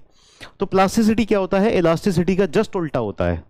Plasticity is just opposite of elasticity, है ना। ब्रैकेट में लिख लेते हैं opposite of elasticity, opposite of elasticity. तो इलास्टिसिटी क्या थी, क्या प्रॉपर्टी थी? इलास्टिसिटी क्या प्रॉपर्टी थी?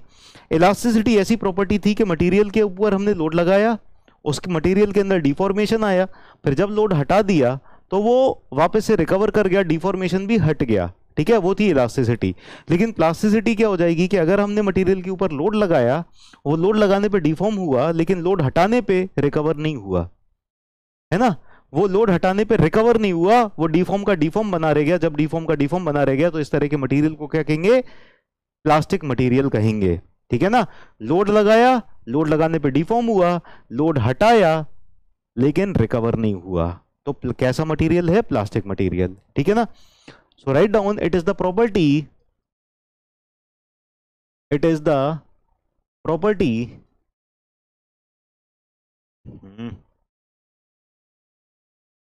it is the property due to which material will not recover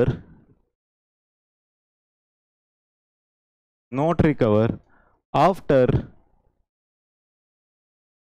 removal of load। ठीक है ना। तो ये कौन सी प्रॉपर्टी है? ये वो प्रॉपर्टी है जिसकी वजह से मटेरियल रिकवर नहीं कर पाता, will not recover to its original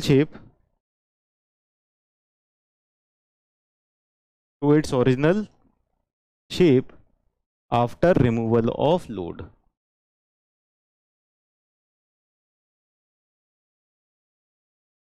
after removal of load.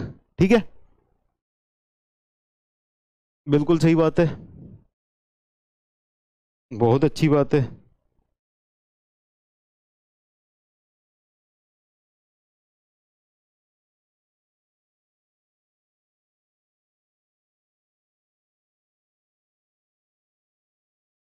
Done, क्या बात है विशाल। अवशिष्ट दबाव में शेष सामग्री के बाद लोड किया जा रहा है, हटाया जाना कहलाता है स्थायी से। अरे मर गए अच्छा, तुमने गूगल ट्रांसलेट किया है इसको। हाँ चलो, प्लास्टिसिटी समझ में आ गया सबको? डन है प्लास्टिसिटी, प्लास्टिसिटी इज डन। चलिए अगले पर चलते हैं, नेक्स्ट पर चलते हैं। सो नेक्स्ट हमारे पास है डक्टिलिटी। सो डक्टिलिटी कई बार हमने देखा, हमने वैसे डक्टिलिटी हम समझ चुके हैं, डक्टिलिटी क्या होता है सबको पता है ना, डक्टिलिटी क्या होता है? You all know what is ductility. ठीक है ना, सबको पता है डक्टिलिटी क्या होता है। तो डक्टिलिटी हमने देखा स्टील के अंदर, स्टील जो माइल्ड स्टील होता है ना वो ज्यादा डक्टाइल है।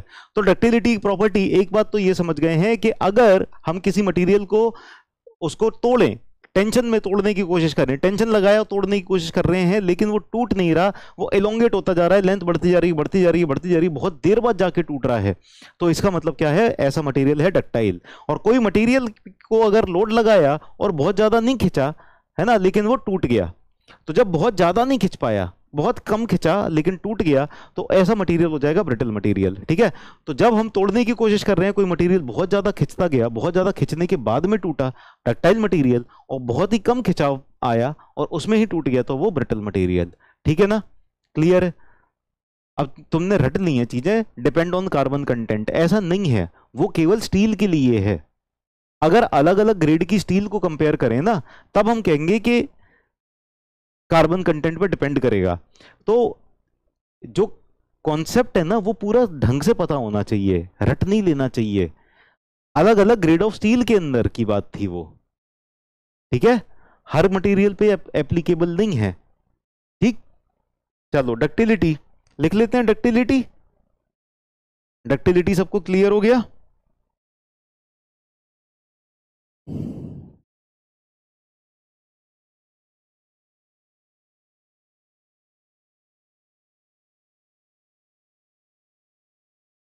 Write down, it is a measure of the amount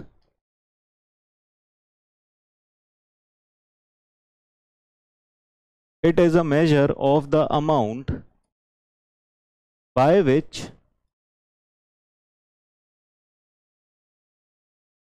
material can be drawn out in tension,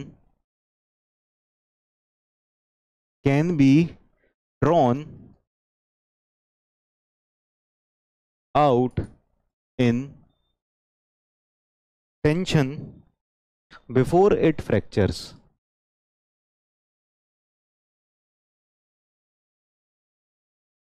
Before it fractures. ठीक है, तो डक्टिलिटी क्या है? डक्टिलिटी एक मतलब जैसे कहें कि आयाम है, एक मेजरमेंट है। किस चीज का मेजरमेंट है?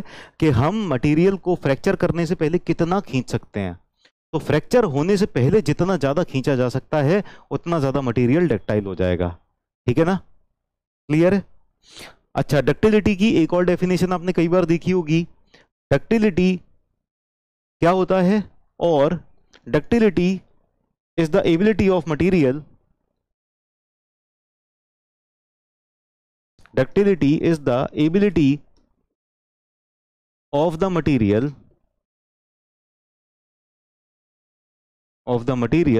to be drawn out in tension, to be drawn, sorry, तो वही लिख रहे हैं। ductility is the ability of a material to be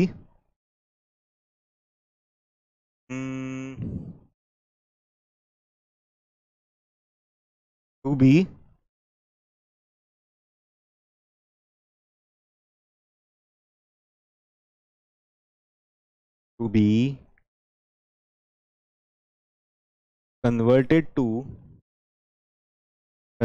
to thin wires।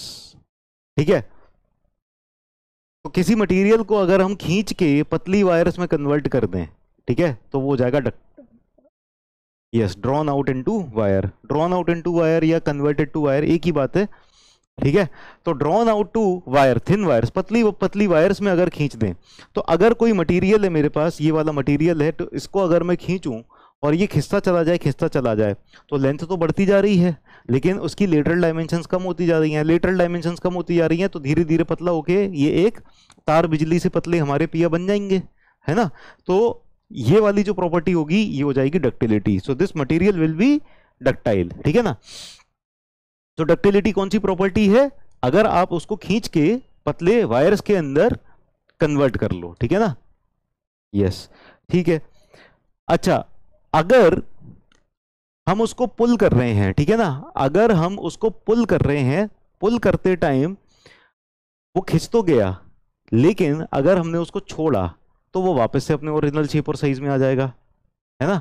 अगर हमने उसको खींच तो गया, लेकिन छोड़ने के बाद वो वापस से अपने ओरिजिनल शेप और साइज में आ गया, वापस से ओरिजिनल शेप और साइज में आ गया, तो क्या वो डक्टाइल है? मतलब पुल तो बहुत ज्यादा हो जा रहा है, बहुत ज्यादा हो जा रहा है, लेकिन छोड़ते से ही वापस से अपने ओरिजिनल शेप और साइज में आ जा रहा है ना? तो क्या वो डक्टाइल है? Is it ductile?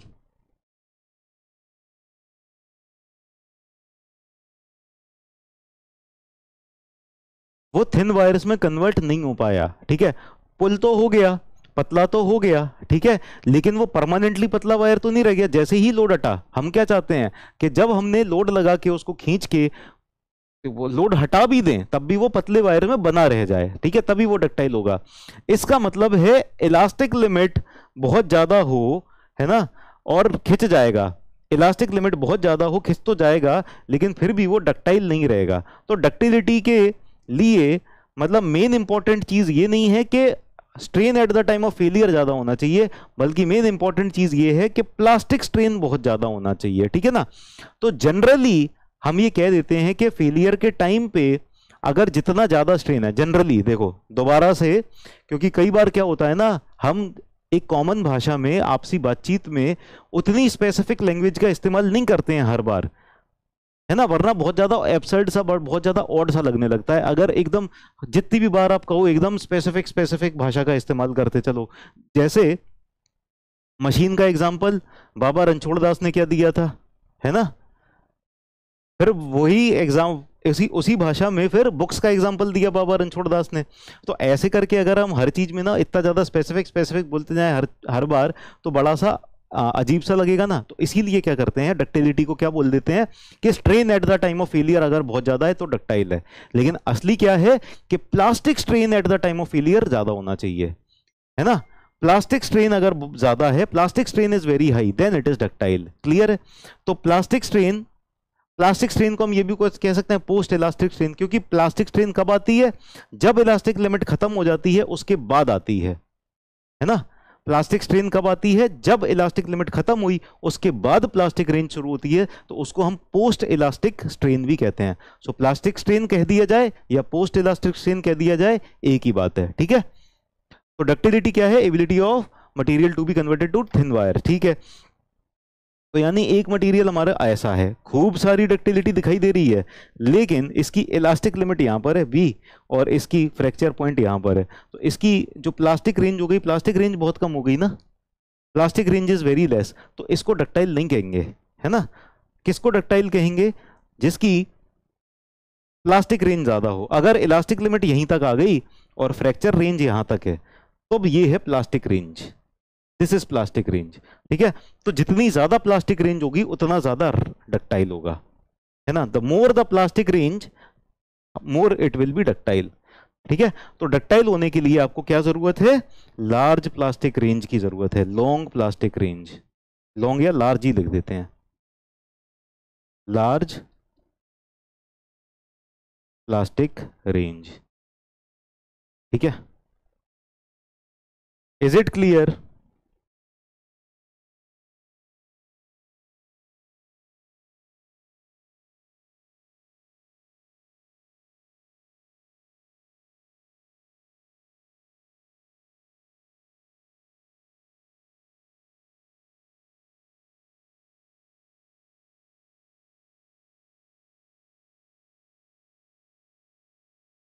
पढ़ते पढ़ते कहीं और चले जाता हूं मैं, पढ़ाते पढ़ाते कहीं और चला जाता हूं।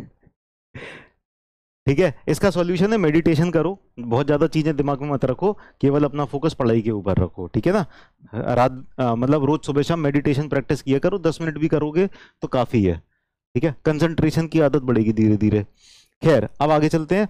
तो यहाँ पर एक और चीज़ है कि if plastic strain,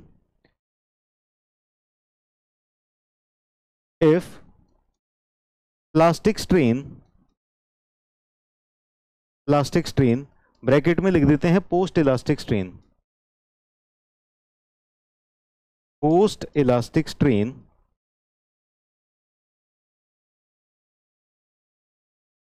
is greater than 5%, is greater than 5%, then the material is considered as ductile, ठीक है, अगर प्लास्टिक स्ट्रेन या पोस्ट इलास्टिक स्ट्रेन 5% से ज्यादा होता है तो उसको हम डक्टाइल कहते हैं।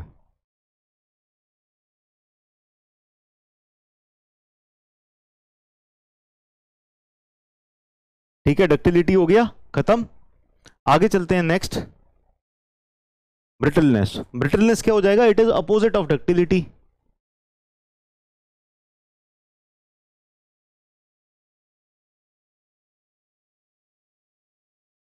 अपोजिट ऑफ डक्टिलिटी, ठीक है।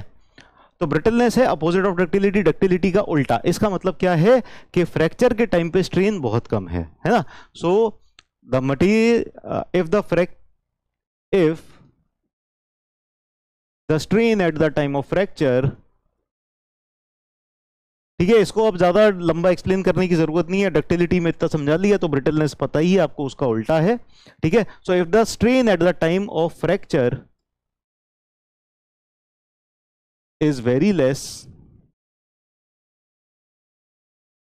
less then the material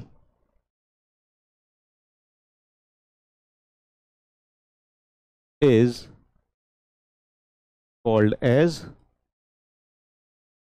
brittle। ठीक है, तो मटेरियल को हम ब्रिटल मटेरियल कहते हैं।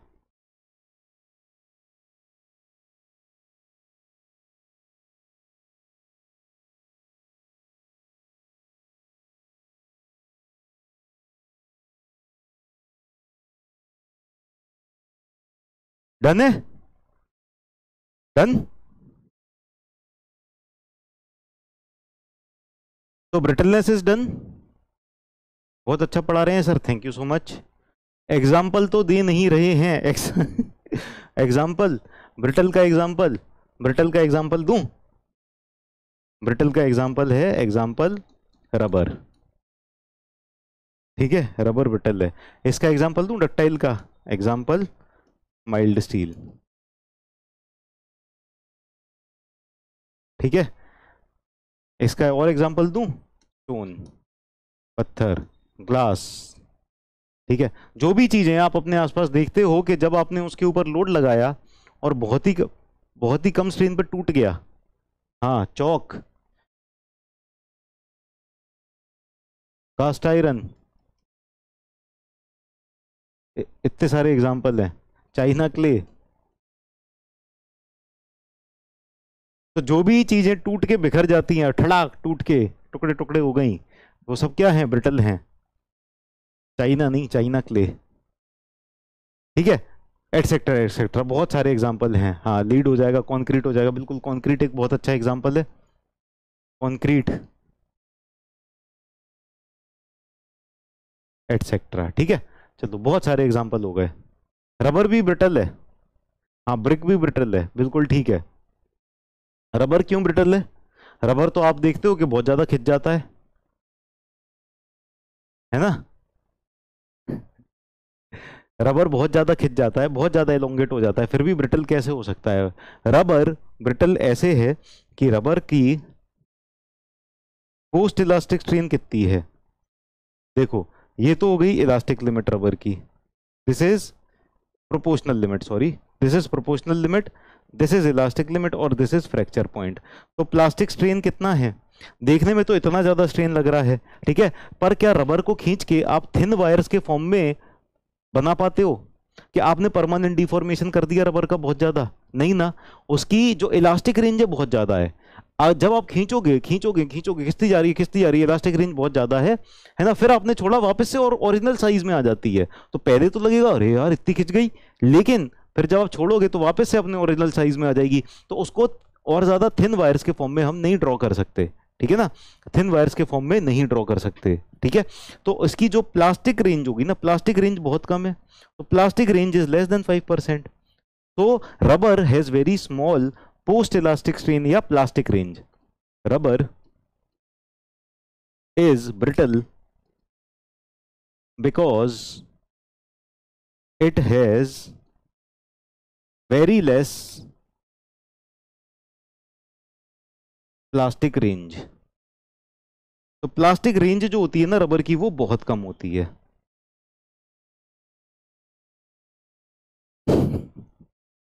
अरे वाह लव कुमार, तुमने तो अपने नाम के हिसाब से एग्जाम्पल दिया है।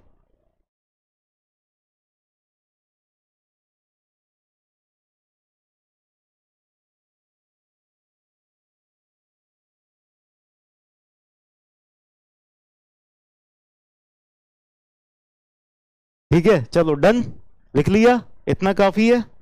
आगे चला जाए। तो ब्रिटलनेस डन है, मेलिएबिलिटी पे चलते हैं। मेलिएबिलिटी का मतलब क्या होता है?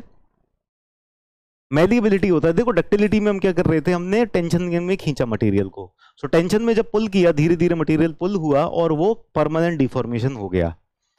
अब बच्चों ध्यान दो, ध्यान दो, ठीक है। यहां पर मेलिएबिलिटी का मतलब यह है कि अगर मैंने किसी मटेरियल के ऊपर कंप्रेसिव फोर्स लगाई और कंप्रेसिव फोर्स लगाने की वजह से, कंप्रेसिव फोर्स लगाने पे ये डिफॉर्म होते होते होते होते चपटा हो गया, पिचक गया, तो पतली पतली शीट्स में मैंने इसको फॉर्म कर दिया, तो ये वाला मटेरियल हो जाएगा मेलिएबल। ठीक है ना। तो अगर हम डक्टिलिटी और मेलिएबिलिटी में कंपैरिजन करें, तो डक्टिलिटी और मेलिएबिलिटी में कंपैरिजन करने पे ये पता चलेगा कि डक्टिलिटी जो होता है वो टेंशन में होता है, परमानेंट डिफॉर्मेशन, और मेलिएबिलिटी होता है कंप्रेशन में, परमानेंट डिफॉर्मेशन। तो टेंशन में परमानेंट डिफॉर्मेशन हो जा रहा है तो डक्टाइल है, और कंप्रेशन में परमानेंट डिफॉर्मेशन हो जा रहा है तो मेलिएबल है। समझ में आ गया। तो शीट्स, हाँ थिन शीट्स में कन्वर्ट कर सकते हैं कंप्रेसिव फोर्स लगा के, तो वो मेलिएबल हो जाएगा। सबको क्लियर है? एग्जांपल, एग्जाम्पल तो नहीं कहूंगा, मतलब जो ये तरीका है कि क्या हो रहा है, ये समझ में आ गया, क्लियर है ना। ठीक है। तो जो आटा होता है जिसकी रोटी बनाते हैं वो क्या होता है उस टाइम पे, मेलिएबल होता है ना।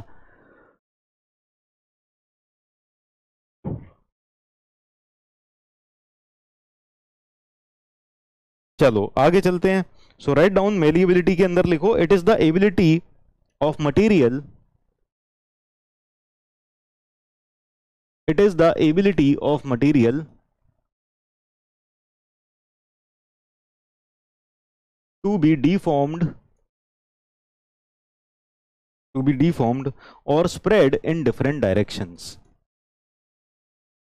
or spread in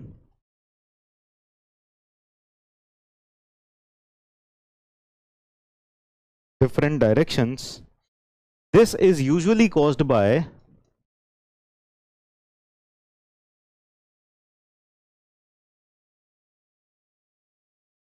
this is usually caused by compressive forces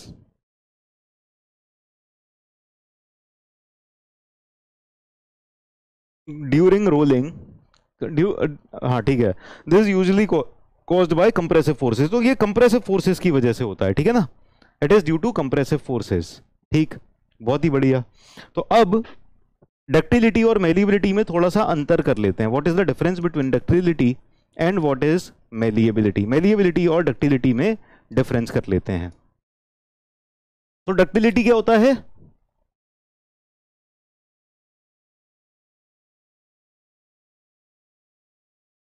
sir आपको नींद आ रही है ना? नींद तो मुझे हमेशा ही आती रहती है। सर इंटरमीडिएट डक्टाइल मटेरियल किसे कहते हैं? पता नहीं। What is the intermediate ductile material, ये कहां से सुन लिया तुमने?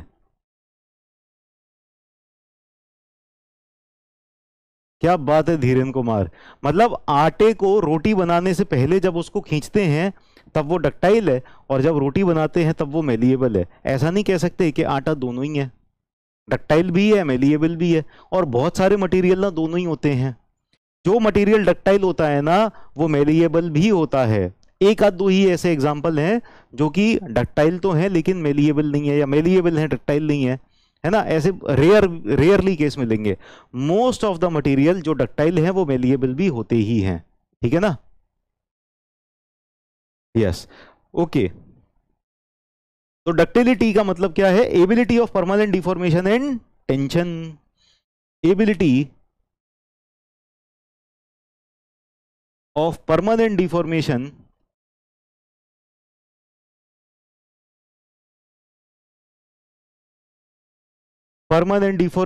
In tension. और मेलिएबिलिटी क्या है? Ability of permanent deformation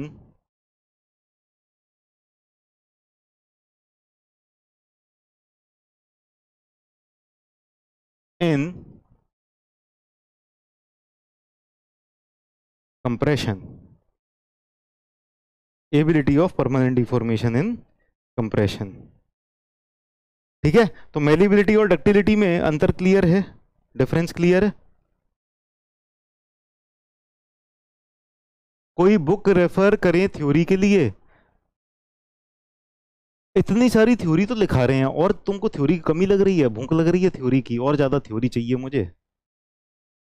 theory theory की टेंशन मत लो, थ्योरी तो हो जाएगी, क्वेश्चंस की टेंशन लो। देखो क्वेश्चंस तो हम फिर भी कराएंगे, क्वेश्चंस तो हम फिर भी कराएंगे, लेकिन क्या होता है ना, बहुत सारे क्वेश्चंस ना स्टेट सर्विसेज में, एसएससी जेई में क्या होता है, रटने वाले आते हैं, और इतने रटने वाले क्वेश्चंस होते हैं ना, उनको पूरा कवर कराना क्लास के अंदर इम्पॉसिबल है ना। क्लास के अंदर हमारी कोशिश ये है कि 90% क्वेश्चंस आपके हो जाएं, ठीक है ना। हम जो कॉन्सेप्ट हैं, जो थ्योरी है, जिससे रिलेटेड क्वेश्चंस बनते हैं, तो इतना सिलेबस कवर करा दिया जाए कि 90% उसी से ही बन जाएंगे क्वेश्चन। लेकिन बहुत से क्वेश्चंस ऐसे होते हैं डाटा बेस्ड आ जाते हैं, है ना, और कुछ आगे, और एक आध बार आते हैं, ऐसे कभी कभार आते हैं, तो वो 10% के जो क्वेश्चंस रहते हैं ना, वो करा पाना इम्पॉसिबल सा है, ठीक है ना। तो वो बस क्वेश्चंस आप पढ़ लेना, रटने वाला कुछ डाटा रहेगा किसी क्वेश्चन में, तो वो डाटा रट लिया, या फिर आपने अपनी नोटबुक में साथ में लिख लिया, ठीक है। तो वैसे क्वेश्चंस आपके हो जाएंगे। बाकी थ्योरी के लिए आपको टेंशन लेने की जरूरत नहीं है, थ्योरी इससे ज्यादा कुछ पढ़ने की जरूरत नहीं है। अब मुझे तो नहीं लगता इससे ज्यादा कुछ पढ़ने की जरूरत है, बुक तो रेफर करने की जरूरत नहीं है। कहीं थोड़ी बहुत कहीं थ्योरी, अगर ऐसा कुछ क्वेश्चन मिल जाए जो उल्टी सीधी थ्योरी पे आ गया, तो वो बात अलग है ना। कई बार कोई जाने कौन से जमाने का कोई टेस्ट वेस्ट था, उससे पूछ लिया क्वेश्चन। अब ऐसे रटने वाले क्वेश्चन बहुत बार आ जाते हैं, तो उनकी टेंशन नहीं लेनी है। 90% आपका सिलेबस इसमें से ही आएगा, 90% क्वेश्चन हमारे इसमें से आएंगे, ठीक है ना। यूथ का, यूथ में काफी है वैसे, यूथ में काफी है, इनफ है, मोर देन इनफ है। साइड हो जाए, ये लो भैया साइड हो गए, अ, लिख लो।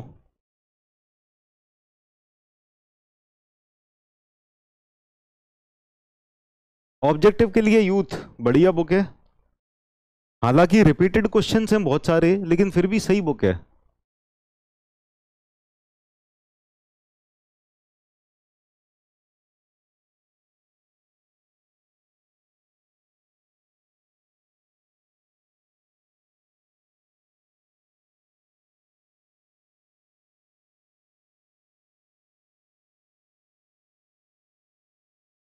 ये वाली क्लास से बीटेक क्लियर हो जाएगा, मतलब हो तो जाना चाहिए, लेकिन थोड़ा सा ना आप थोड़ी सी और मेहनत करना, क्योंकि कन्वेंशनल क्वेश्चंस, बड़े बड़े क्वेश्चंस आते हैं ना।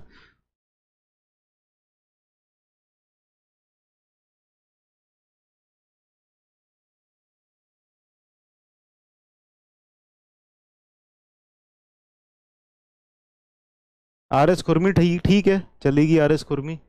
डन हो गया, लिख लिया सबने, आगे चलते हैं नेक्स्ट। Next is creep. चलो क्रीप को समझो।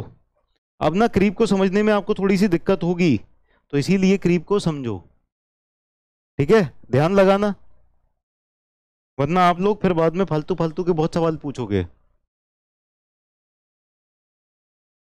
तो पहले एक कहानी सुनाते हैं क्रीप की, ठीक है, कहानी सुनते हैं। क्रीप में क्या होता है, एक आदमी था, एक आदमी था, उसने क्या किया कि घर पे ना छत से लटकाते हुए एक बार लगा दिया ऐसे, है ना। चलो थैंक यू शैलेश। क्रीप का हिंदी मीनिंग, रुको एक मिनट बताते हैं क्रीप का हिंदी मीनिंग, टेंशन मत लो तुम, हिंदी मीनिंग जिसका पूछोगे बताएंगे।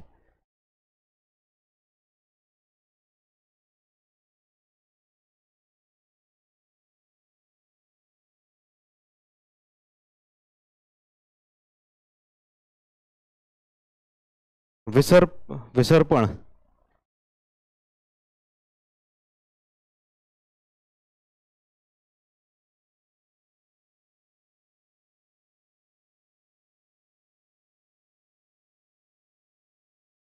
विसर्पण, ठीक है। मजा आ गया ना, समझ में आ गया क्रीप, विसर्पण। ठीक है, मुझे तो नहीं समझ में आया, जिसको समझ में आ गया वो बहुत अच्छी बात है। तो अब देखो कि एक आदमी था, उसने अपने घर पे ना,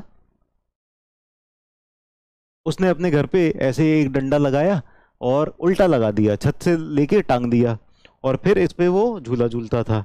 फिर एक बार क्या किया, उसने ना इसके ऊपर लोड लगा दिया, कुछ रस्सी वस्सी बांध दी और उसके ऊपर खूब सारा लोड लगा के, और उसका ट्रांसफर हो गया अमेरिका, चला गया अमेरिका। ठीक है, जब बुढ़ापा आ गया उसको, फिर वो वापस लौटा, अपने देश की याद आने लगी, देश में वापस लौटा तो देखा कि यहाँ पर तो इसके ऊपर मैंने लोड लगा के चला गया था।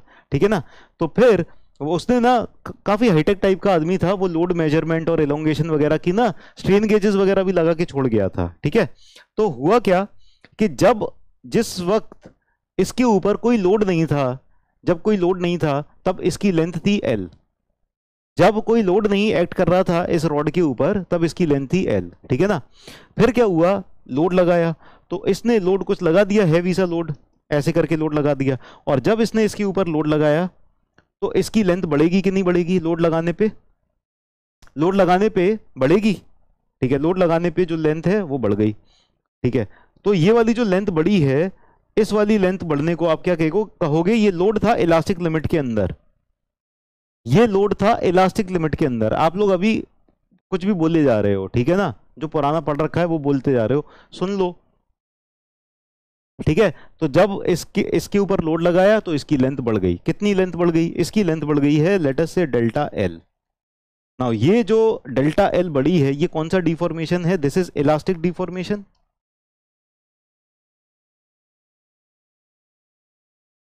इलास्टिक डिफॉर्मेशन, और ये लोड लगाया तुरंत की तुरंत ही बढ़ जाती है ना, जैसे जैसे लोड बढ़ाते जाएंगे वैसे वैसे बढ़ जाती है, तो जब लोड लगाया तो ये एलोंगेशन बढ़ गया, लेंथ बढ़ गई, इलास्टिक डिफॉर्मेशन होगा। फिर थोड़े टाइम बाद देखा, जब वो 30-40 साल बाद बूढ़ा होके लौट के आया ना, तब इसने देखा कि इसकी लेंथ तो थोड़ी सी और ज्यादा बढ़ चुकी है, थोड़ी और बढ़ चुकी है। ठीक है, अच्छा ये जो इलास्टिक डिफॉर्मेशन था ये तो इंस्टेंटेनियस था, दिस वाज इंस्टेंटेनियस, की तुरंत आ गया था। ठीक है, लेकिन 30-40 साल बाद आके देखा, 30-40 साल बाद लौट के देखा तो पता चला कि जो कुछ एक्स्ट्रा डिफॉर्मेशन भी आ गया है। तो ये जो एक्स्ट्रा डिफॉर्मेशन आता है ना, इसी को कहते हैं हम क्रीप, ये होता है क्रीप। क्रीप समझ में आया, बिना लोड बढ़ाए भी अगर लोड को बहुत लंबे टाइम तक लगा रहने दिया जाए ना, तो उसकी वजह से कुछ एक्स्ट्रा डिफॉर्मेशन और आ जाता है। ठीक है ना, तो इस लोड, इस डिफॉर्मेशन को कहते हैं हम क्रीप। ठीक है, this deformation is called as creep. हाँ, तो अगर लॉन्ग टर्म लोडिंग है या परमानेंट लोडिंग है या फिर डेड लोड्स हैं, तो इन सारे लोड्स की वजह से क्रीप आता है स्ट्रक्चर के अंदर। क्लियर है? ठीक है, so creep in the structure is because of sustained loading या लॉन्ग टर्म लोडिंग या टाइम डिपेंडेंट लोडिंग। ठीक है ना, चलो ये हो गया। अब देखो, अब हुआ क्या, उसने देखा कि चलो एक्स्ट्रा डिफॉर्मेशन तो हो गया है, एक्स्ट्रा डिफॉर्मेशन तो हो गया है, लेकिन क्या ये रिकवरेबल है या नहीं है, उसके दिमाग में जिज्ञासा उठी। उसने सोचा कि ये डिफॉर्मेशन हुआ है, ये तो बहुत अच्छी बात है, ये तो कुछ नई चीज देखने को मिल गई है। लेकिन अब उसने क्या किया, उसने ये सोचा कि ये जो एक्स्ट्रा डिफॉर्मेशन हुआ है क्या ये रिकवर भी होता है। तो जब इसने, फिर रिकवर होगा तो ये कैसे पता चलेगा, लोड को हटाने से पता चलेगा। तो उसने लोड को हटा दिया, उसने जब लोड को हटाया तो देखा कि रिकवर तो हुआ, लेकिन कुछ एक्स्ट्रा परमानेंट डिफॉर्मेशन बना रह गया। तो कौन सा रिकवर हुआ, देखो ये वाला भी रिकवर हो गया। रिकवर तो होगा कौन सा वाला, ये वाला तो रिकवर हो जाएगा। क्यों? क्योंकि ये तो इंस्टेंटेनियस था, तुरंत की तुरंत आता था, ये तो हो जाता है रिकवर। ठीक है ना, इसका भी कुछ हिस्सा, छोटा सा हिस्सा ना रिकवर हो गया, लेकिन इसकी वजह से कुछ तो काफी सारा डिफॉर्मेशन बना रह गया। 100% रिकवर नहीं हुआ, काफी सारा डिफॉर्मेशन बना रह गया। तो अगर काफी सारा डिफॉर्मेशन बना रह गया तो इसको इलास्टिक डिफॉर्मेशन कहेंगे या प्लास्टिक डिफॉर्मेशन कहेंगे? इसको इलास्टिक डिफॉर्मेशन कहेंगे या प्लास्टिक डिफॉर्मेशन कहेंगे? इलास्टिक वाला तो रिकवर हो जाएगा, ये वाला जो है जो रिकवर नहीं हुआ इसको प्लास्टिक डिफॉर्मेशन कहेंगे। समझ में आई ना बात? ठीक है ना, तो ये वाला जो क्रीप डिफॉर्मेशन है ये कौन सा डिफॉर्मेशन होता है, creep deformation is plastic deformation. है ना। लोड कैसा था, कांस्टेंट लोड था या कांस्टेंट स्ट्रेस था। तो कांस्टेंट स्ट्रेस या कांस्टेंट लोड के ऊपर अगर डिफॉर्मेशन लगातार बढ़ता चला जाता है, लगातार बढ़ता चला जाता है, तो इस तरह के डिफॉर्मेशन को हम कहते हैं creep deformation. This is long term deformation, this is plastic deformation. और लोड कब था, लोड था इलास्टिक लिमिट के अंदर, लोड इलास्टिक लिमिट के अंदर ही था। अब ये रिकवर नहीं हो रहा है, प्लास्टिक डिफॉर्मेशन हो रहा है, तो आप ये मत बोलने लगना कि लोड को हमने बढ़ाया था, लोड प्लास्टिक रेंज में गया था। लोड प्लास्टिक रेंज में नहीं गया, लोड तो इलास्टिक रेंज में ही है। लेकिन इसी इलास्टिक लोड का जो लॉन्ग टर्म इफेक्ट है ना, लॉन्ग टर्म इफेक्ट है ये, ठीक है ना। तो किसी भी लोड का शॉर्ट टर्म इफेक्ट अलग होगा, लॉन्ग टर्म इफेक्ट अलग होगा, ठीक है ना। तो जो हम स्ट्रेस स्ट्रेन कर्व बनाते थे उससे कंफ्यूज मत करना, है ना, कि इलास्टिक लिमिट के अंदर है तो रिकवर हो रहा है। तो यहां पर अगर रिकवर नहीं हो रहा है तो ये जरूर लॉन्ग टर्म लोड होगा, लॉन्ग टर्म लोड नहीं है। बार बार बता रहा हूं, ध्यान से सुन लो, यहां पर जो लोड है ना वो लॉन्ग टर्म नहीं है। पूछोगे फिर बाद में लॉन्ग टर्म है क्या ये लोड, नहीं, लोड तो लॉन्ग टर्म है। क्या प्लास्टिक लोड है, प्लास्टिक रेंज के अंदर जा रहा है, प्लास्टिक रेंज के अंदर नहीं जा रहा, इलास्टिक रेंज के अंदर ही जा रहा है। सो load is going under the, load is acting in the elastic range only, still it is giving plastic deformation because of time effect. Time के इफेक्ट की वजह से ये प्लास्टिक डिफॉर्मेशन दे रहा है, लोड तो इलास्टिक लिमिट के अंदर ही लग रहा है। समझ में आई बात, प्लास्टिक डिफॉर्मेशन हो रहा है इलास्टिक लोड की वजह से। गजब बात है ना। तो बहुत लंबे टाइम तक अगर लगा रहने देंगे, बहुत लंबे टाइम तक अगर लगा रहने देंगे तो इलास्टिक लिमिट के अंदर का लोड भी प्लास्टिक डिफॉर्मेशन दे देगा। 30-40 साल तक लगा रहने दो एक लोड, है ना, भले ही इलास्टिक लिमिट के अंदर था, वो भी डिफॉर्मेशन दे देगा, परमानेंट डिफॉर्मेशन दे देगा। हम कमेंट ले ही नहीं रहे हैं अभी, पूरा जो पढ़ाया है ना, जितना पढ़ाया है बिना कमेंट के ही पढ़ाया है अभी, कमेंट तो बाद में देखेंगे, ठीक है ना। बच्चों की तो आदत है कितना भी समझाते रहो कमेंट तो करेंगे ही फालतू, ठीक है। समझ में आई, और फिर कमेंट करने पे ज्यादा ध्यान रहेगा, समझने पे ज्यादा ध्यान नहीं रहेगा, फिर क्या होगा, यस या नो लिखा करो बस उस टाइम पे, है ना, या जो मैं पूछ रहा हूं उसका आंसर दिया करो। अपने डाउट पूछने लग जाओ ना कुछ कुछ कुछ कुछ, इससे ही पता चलता है कहीं और चले गए तुम, नहीं सुन रहे हो। चलो ठीक है, ये समझ में आ गई। तो क्रीप लिख लेते हैं, टाइम ब्रेकअप हो गया, क्रीप तो कर लें कंप्लीट। जब इतनी मेहनत से इतना बोल लिया है तो इसको लिख ही लो फिर। सो राइट डाउन, अगले पेज पर लिखते हैं, ठीक है। तो क्रीप लिखो,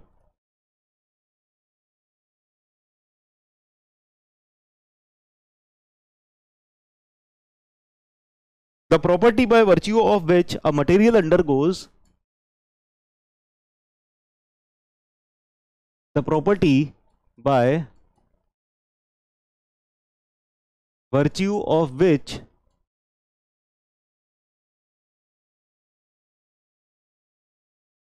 a material undergoes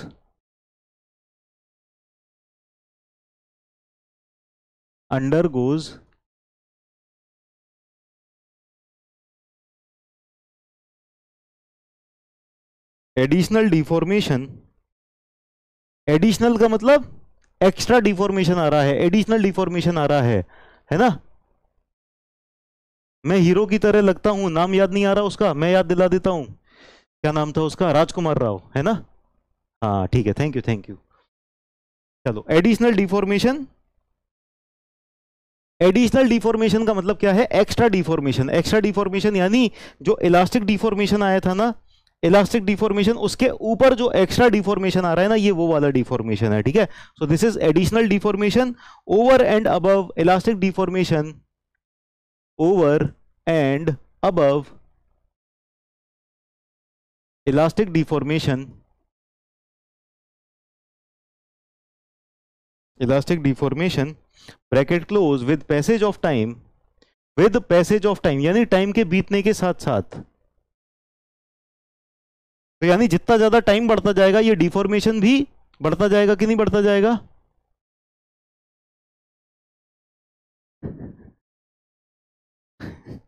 with passage of time, ठीक है। अंडर सस्टेन्ड लोडिंग, अंडर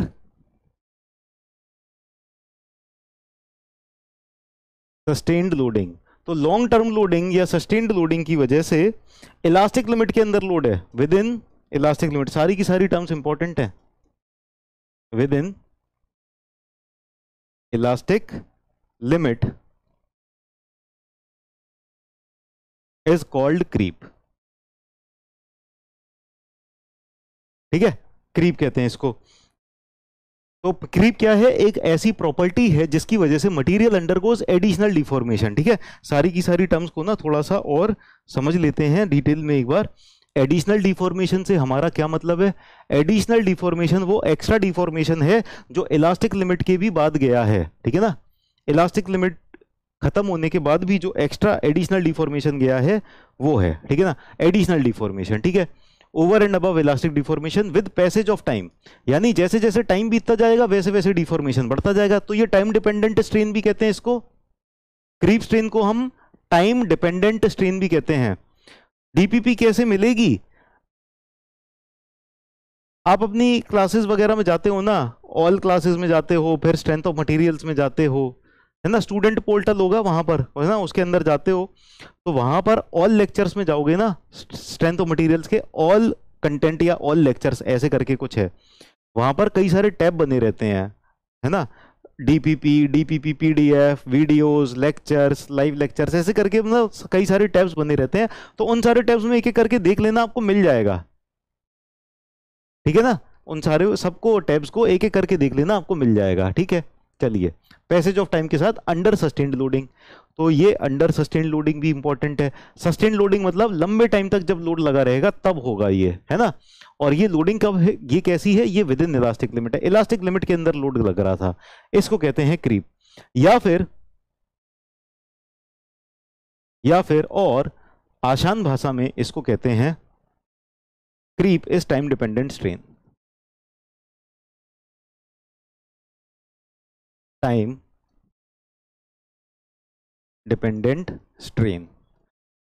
अब देखो ऑब्जेक्टिव में ज्यादातर ये वाली लाइन आई है, टाइम डिपेंडेंट स्ट्रेन, ठीक है ना, ज्यादातर ऑब्जेक्टिव में ये वाली लाइन आई है। लेकिन अब आप अकेला इसको रट जाओ और ये सब चीजें ना पता हो तो क्या होगा? अगर ऑब्जेक्टिव में क्वेश्चन थोड़ा सा घुमा के पूछ लिया, अलग तरीके से पूछ लिया, तो आप नहीं कर पाओगे। ठीक है ना, तो इसीलिए मैं सारी चीजें डिटेल में बताता हूं, एक एक चीज को एक्सप्लेन कर करके ये कैसे हो रहा है, ताकि अगर क्वेश्चन थोड़ा सा घुमा के भी पूछ लिया जाए, क्वेश्चन थोड़ा सा कठिन आ जाए, पेपर थोड़ा सा कठिन आ जाए, तो आपको पता रहे चीजें कि हाँ हमें आंसर क्या करना है कि नहीं?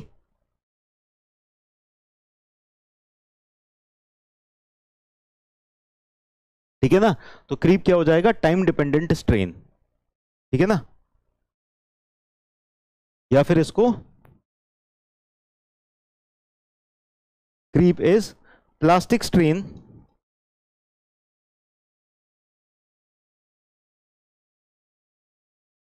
Due to long term loading, long term, या फिर हो सकता है सस्टेन्ड बोल दिया जाए, सस्टेन्ड लोडिंग।